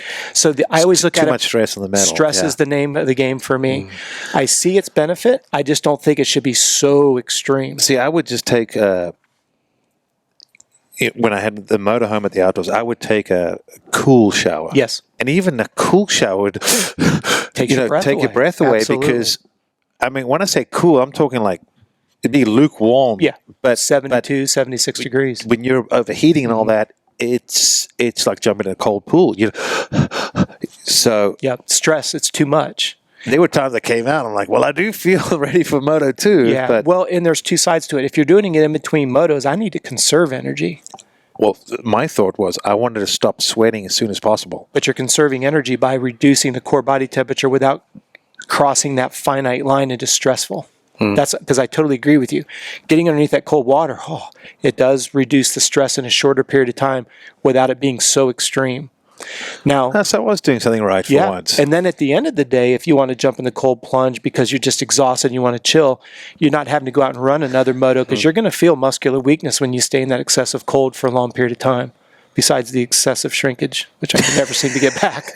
That's tough. That's a tough one. It sucks when it's a one-way street. That's it. I don't have a lot to work with. I'm certainly not going down that route. Outside of race weekends, though, like just doing it as an inflammation reducer. I would rather use the word contrast therapy. Okay. Jump into a warm bath and then jump into a cold, ideally be a jacuzzi in a pool where your jacuzzi's at 97 to 100 degrees and your pool's 75.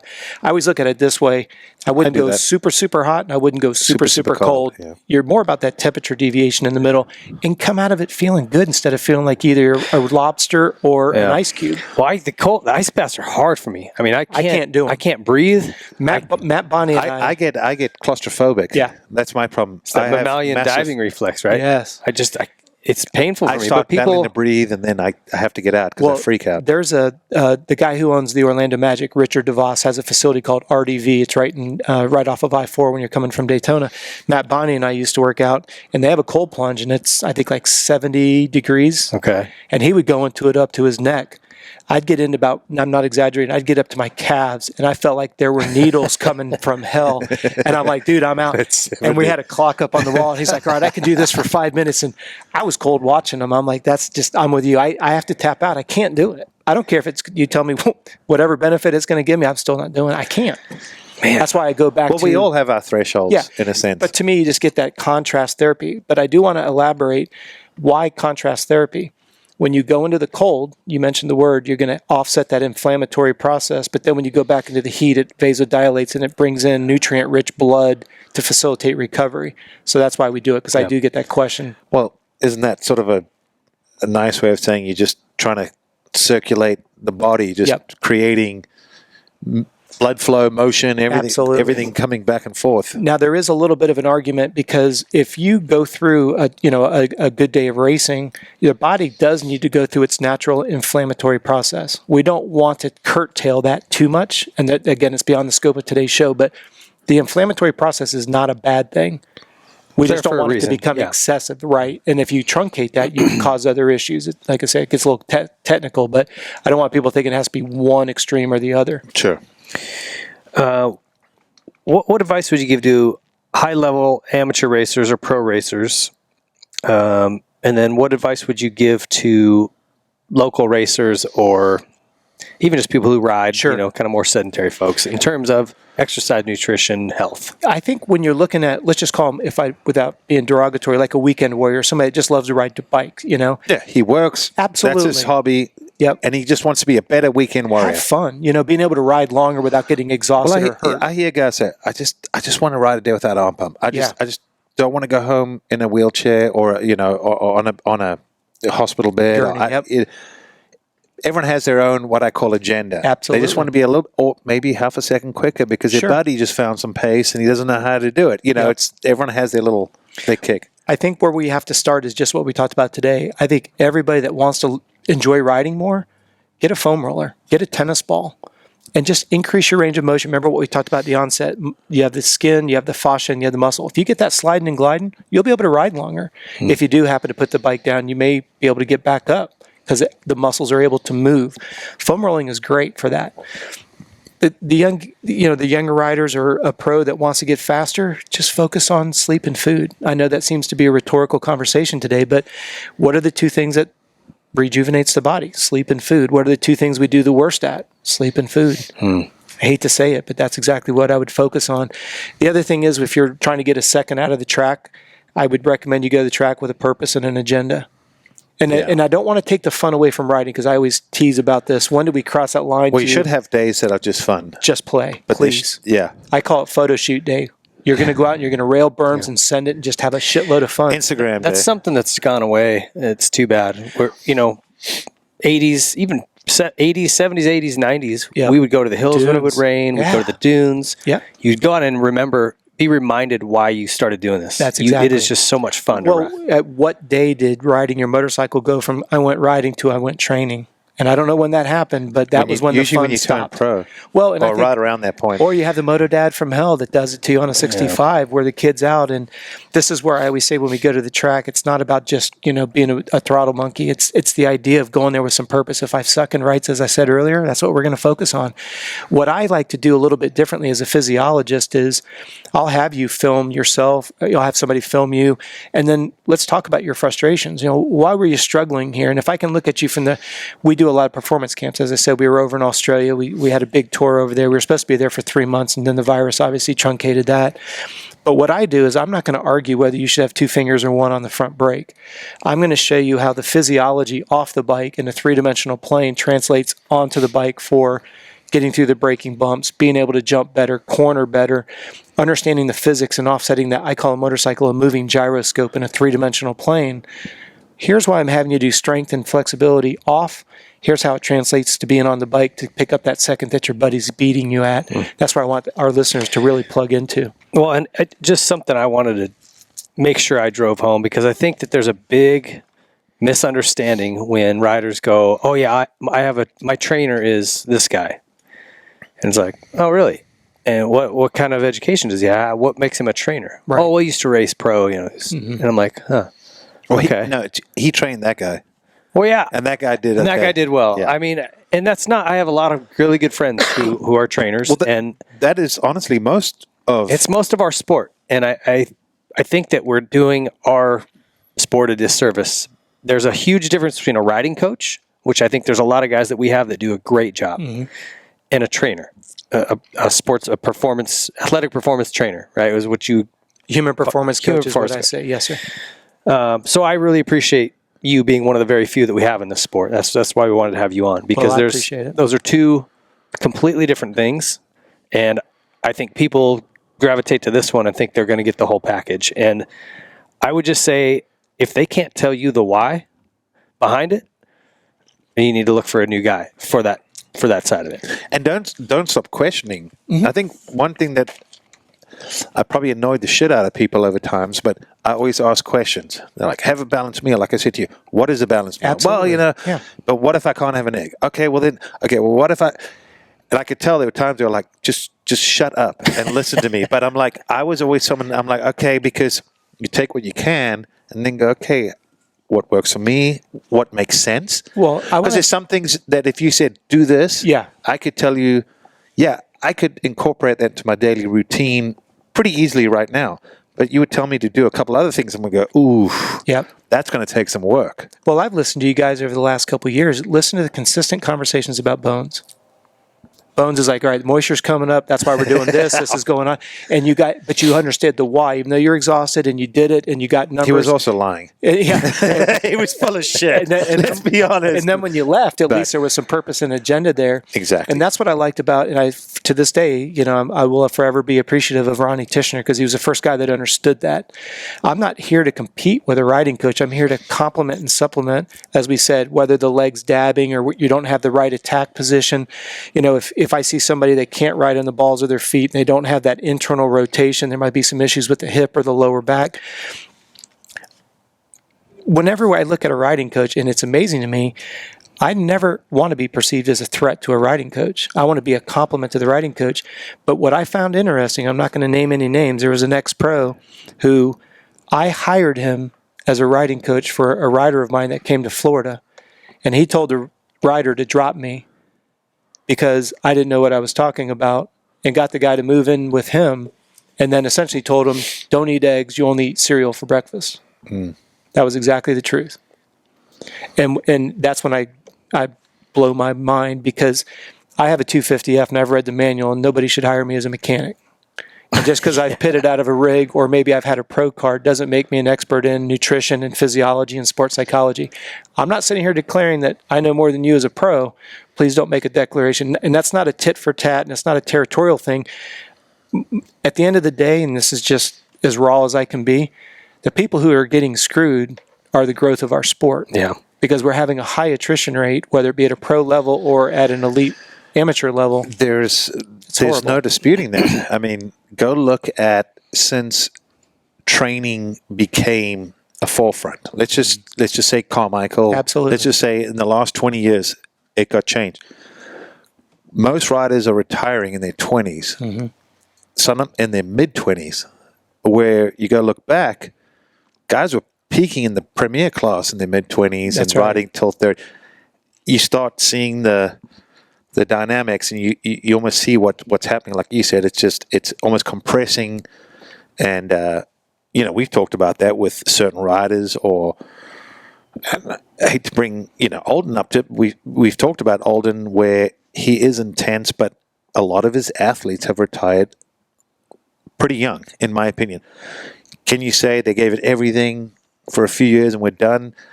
I don't know that answer, and we could all sit here and have our opinion, but there's definitely some truth in just saying that what you're saying, build that base, keep that, you get that longevity. You get that it's not as difficult to keep the repetition or keep doing it. I mean, even like I was watching a thing the other day about like marathon runners. Yes.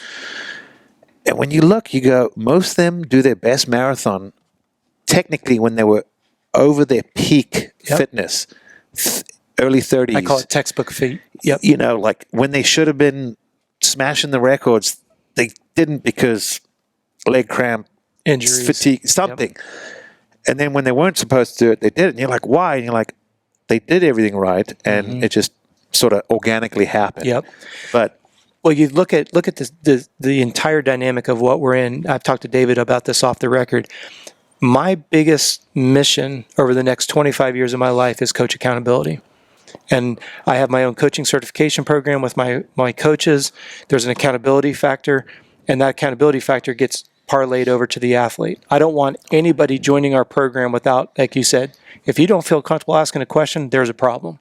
Because if he can't answer you that question, and I say he because I have no female coaches right now, if he can't answer that question, then we have to have a come to Jesus meeting because there's a problem. Yeah. Now take it one step further. Doesn't matter what color the team is. What's the number one dilemma of any team? Outside financial support. But yet, what is that? And I've not been behind closed doors. You've run a team before. What does that negotiation look like? Well, this sponsor's interested if you can get this rider, but this rider may not be available, and this money's not available. And if this money's not available, I can't get this rider. Well, we want the sport to grow. We want the athletes to make the money that I think we deserve, which is pathetic compared to other sports. What are we going to do about it? I want to be able to build a slew of athletes that every agent's like, oh, my guy's in. He's in for the long haul. And I want every team owner to go, oh, we've got a stable of guys. Yeah, we're going to win races and we'll win championships. it's investing in your investment, theoretically. But whenever I bring it up, I'm jaded. It's my platform. It's my soapbox. I love this sport. I'm the biggest fan you'll ever find of this sport. And I'm fortunate enough to get a chance to work with you guys. But at the end of the day, I don't see, you own a dealership. I don't see the number of kids as excited about getting their first YZ80 coming in the door. That I mean, I remember getting the Motocross Action and looking at it and reading it till it was wore out. All our 110s are being sold to adults. Exactly. Yes. I'm a big kid now. But I like the conversations you've had with previous guests. Like, what's the issue? Well, threshold of entry is obviously a big issue. Sure. But I look at it another level. We get them in the door. They do go ahead and invest in a TTR 90, and then they go to a YZ 65, then an 85, whatever that progression looks like. But then who's riding the motorcycle? And I'm going to call out some people that I've had some issues with in the past where the dad's answer is stiffer suspension, faster motor. I'm not going to invest in, we're not doing that. I'm just going to invest. And I say this not to sound sarcastic, but I have two boys and a young girl. I don't need them getting hurt. So my point is, I'm trying to get them strong and flexible so they do enjoy riding their dirt bike. Their dad's going to go buy a faster motor and stiffer suspension, which only brings the lack of fitness to the surface. And if they're going to yard dart, they're going to yard dart even harder. Yeah. And so now... more out of control, basically. And then when I say I told you so, then I look like the asshole. And I'm like, look... You wished it upon him. Exactly. And again, I'm going to sound cynical here, but when I hear these kids complaining that these bikes don't have good suspension and good motors, for the love of God. It's relative. It's come down to there has to be a reason why I'm not as good as someone else. Right. Dad paid for my trainer, the coach. Yep. It has to be something. That guy's on a different brand. Yep. I can... Yeah, that didn't float well with my dad either. No. But we didn't grow up with much. It was pretty much like... I mean, I remember we had a VHS with Gary and David Bailey, and it was sit-ups, push-ups, run 5 miles, and do your motos, and you'll be a successful athlete. To now, you're going, that'll get you pretty far. Yep. But if you truly do want to be the best, you do have to know all these. Well, and I'm gonna. But for the guy on the street who often we're talking to, exactly, he just wants to know, like, hey man, what do I do? Yep. And like, sleep and eat and just stay hydrated. One thing you said that I enjoyed a lot was getting away from that. And you said one motion, using stacks or absolutely free range, balance. Use your own stability. Yep. Use your core. Use whatever. Engage your muscles. To me, I think that's almost that's a no-brainer for any athlete. Well, I've gotten into some, and I'll say the word fights. I've gotten into some pretty heated debates with some dads because, 100% transparency, I was fortunate enough. I got to buy Bob Hanna's 81 YZ125 after Daytona. I came off of my 78 RM80, and I bought that bike, and that thing threw me to the ground faster and harder than anything. We were at Buffalo. The second lap, I did it. Buffalo. Yep, and there was the tabletop jump in front of the stadium and where the bleachers are at, and I freaking just darted myself. And at the time, I didn't put it all together, of course. Now, because you're like, that bike can do anything. And every time somebody says, I'm just going to get a faster bike and stiffer suspension, it resonates in my head. I'm like, that was one of the most painful diggers I ever took. And I don't want anybody to have that experience. We're going to throw you further and longer than you've ever been before. And we hope that you can land it. You know what I mean? It's crazy. Well, we sure appreciate your feedback. You ever use these devices, PowerDot? You had shed some contact names with me on them. Yeah, I absolutely swear by them. And like you say all the time, I don't ever get paid to be a brand ambassador. We've got 3 of them in our system right now, and we use them every chance we get. And I'd highly recommend if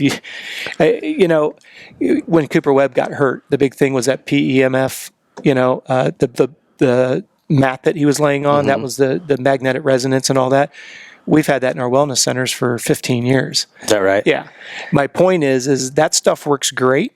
These types of devices are on the long run, you'll make money on them. Yeah. Because it's nothing the PowerDot's just so portable and easy now. Right? Well, the portability and how diversified the settings are. Like you said, if it's inflammation, swelling, a jammed up muscle, it's not like the old TENS machine. I think a lot of people have had a tendency to kind of put those two together.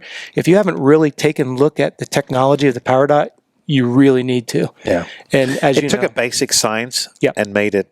Absolutely. And I look at the price point and I'm just blown away because, we have a couple wellness centers ourselves, and you look at what you pay for some of these medical devices, and you look at not only is it the effectiveness of it, but the price point. Yeah, it's incredible. It blows my mind. I mean, we've actually looked at doing some, because we do a lot with cold laser and stuff like that, and these devices are absolutely phenomenal. And the fact that you can take it to the track with you, it's in your gym bag, you can travel with it. Drive to the track with it on. Absolutely, and try getting your massage therapist to do that for you.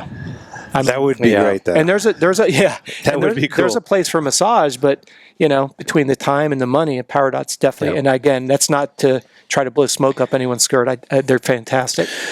Well, I've said it before. It's not going to fix every problem you've ever had, but it'll do a hell of a lot.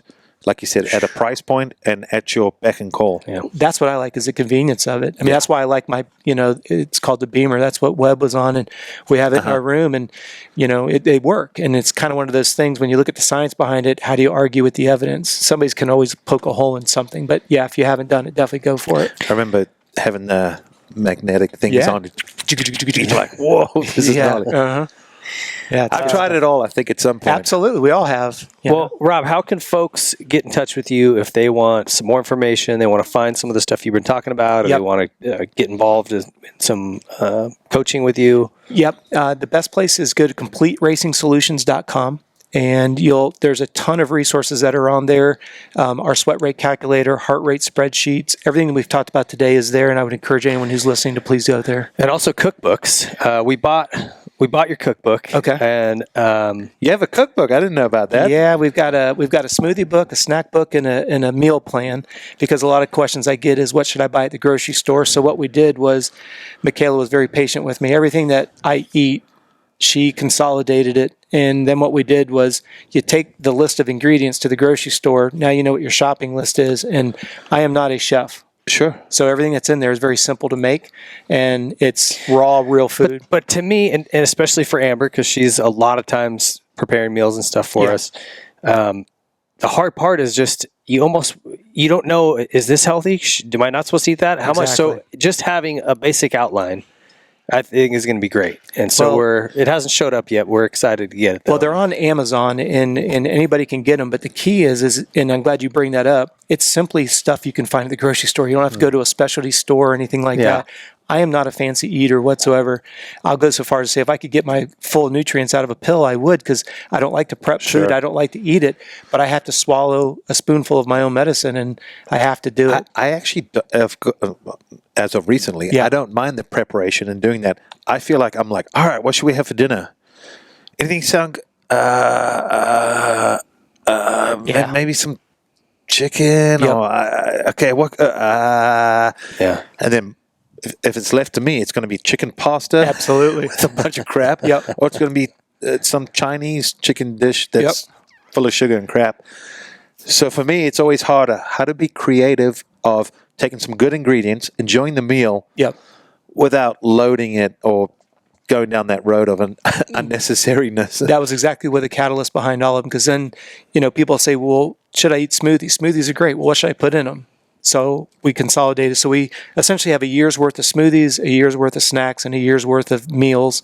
You combine those three together, and I think I don't remember even what the price point is. They're not very expensive. They weren't intended to be expensive, $12-15 or something like that. Yeah, I can't remember. Amber got on and bought them. So. Yeah, so the idea is, I just want the listeners to know it's there, and it's priced for the convenience and the edification to make life easier.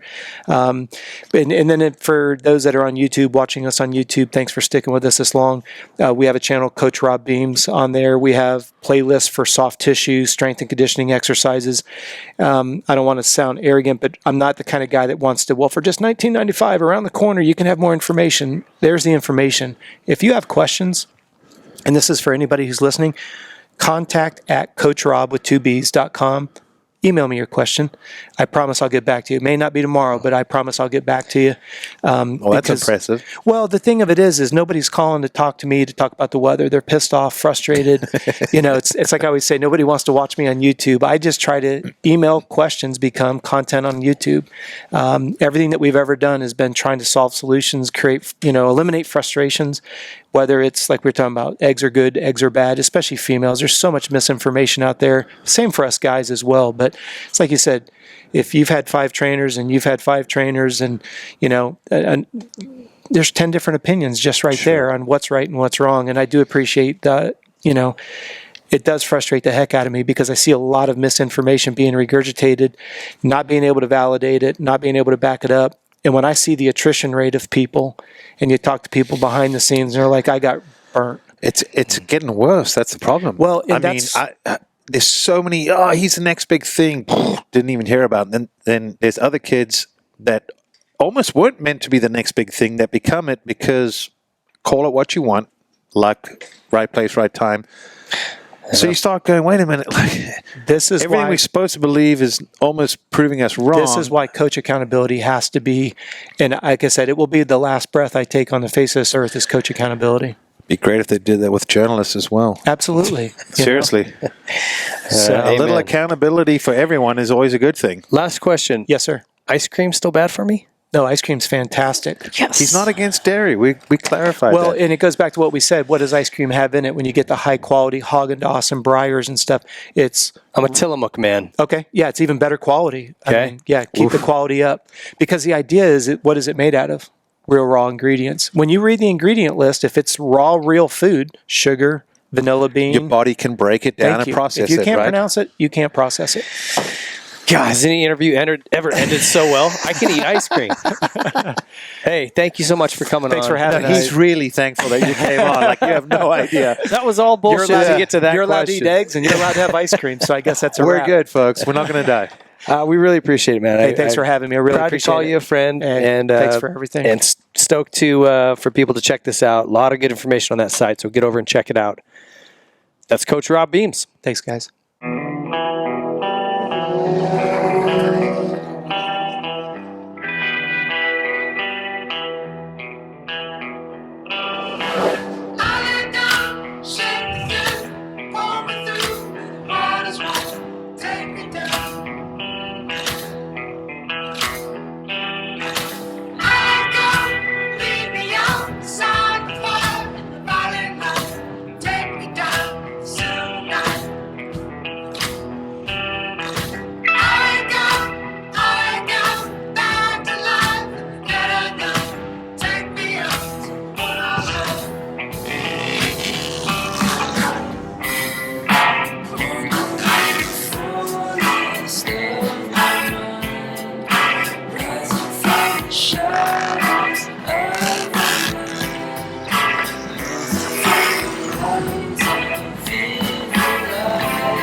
WP is more than a store. We're truck and Jeep experts.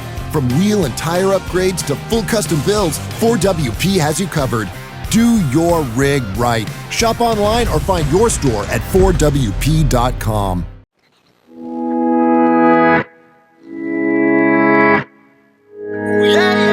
Yeah. I want nights where it feels so nice. Something in a photo. Right now. Let's do this right. Go so out of moonlight. It's still shining. One day I'ma let go. One day I'ma let go. Everyone's using me, but maybe that's something I like. Yeah, I've been on something since last month, but I'm feeling alright. Maybe I'm blind to see. Maybe I'm losing my mind. 'Cause I've been on something since last month, but I don't feel alright. It's me against myself. It's me against myself. I'm starting to black out, yeah. I'm staring at the stars. Running from myself, I'm running from myself. I'm starting to black out, yeah. I'm staring at the stars.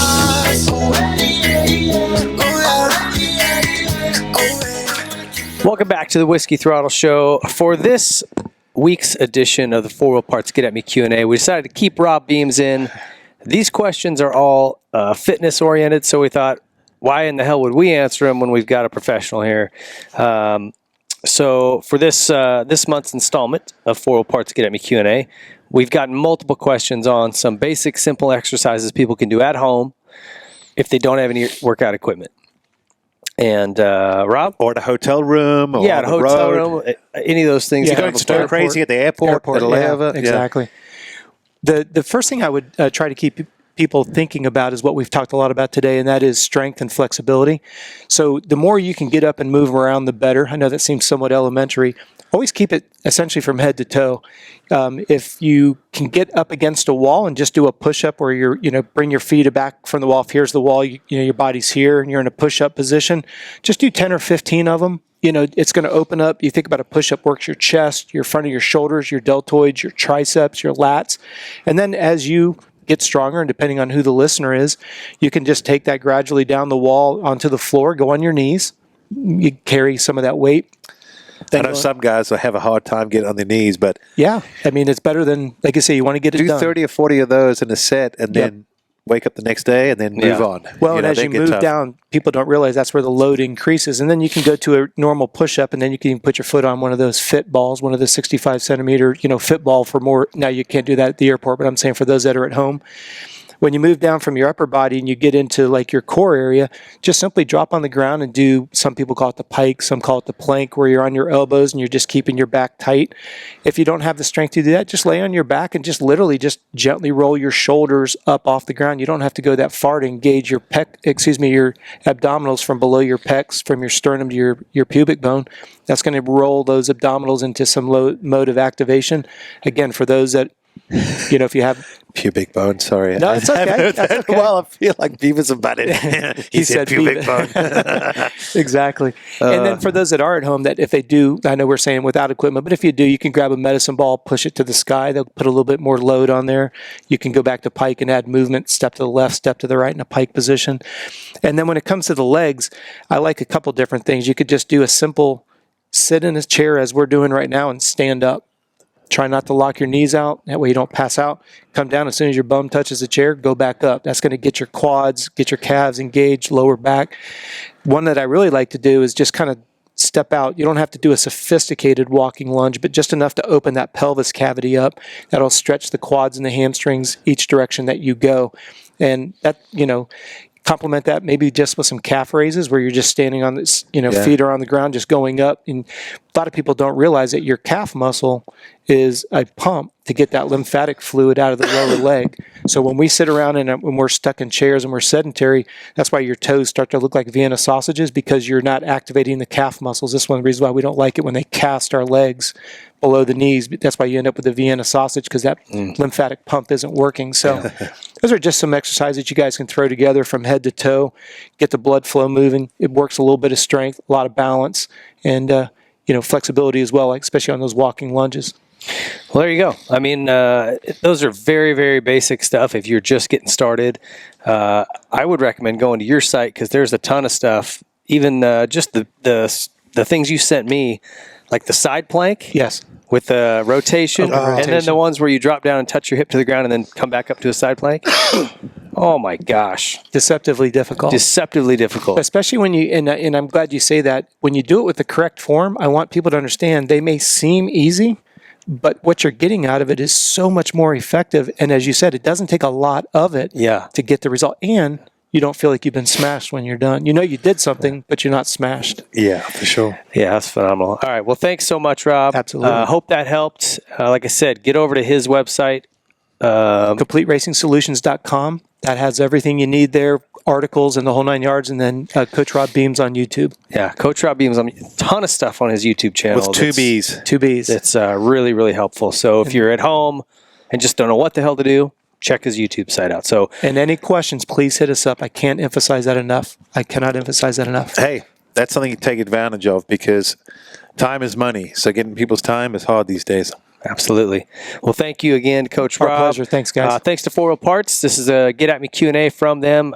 Get over there and check out 4wheelparts.com, the number 4wheelparts.com. Everything you need for off-road, whether it's for your truck, a Sprinter you might have, you got side-by-sides, you just need some parts, you need service done on any of your vehicles, go over there and check them out. Awesome company. And folks, that's our show. I want to thank Yamaha again. If you are looking for a bike, please start there with the Blue Crew. These guys are just making awesome products. If you're a motocross fan, which you likely are if you're watching this, they've won every shootout in the 250 and 450 class. Look at that equipment Donnie's using. Now we're using a Yamaha mixing board. I mean, look, we're just doing Everything is Yamaha. We're doing it over here. Thank you to Yamaha. Check those guys out. PowerDot, 20% off using our code. Method Race Wheels, 20% off using our code. Troy Lee Designs, SKDA Graphics doing 10% off right now. Sorry, 20% off. Get over there. Dunlop Tires, Foil Parts, Adidas Pro Circuit giving a discount right now, so get over and take advantage of that. Nihilo Concepts giving you a free gift.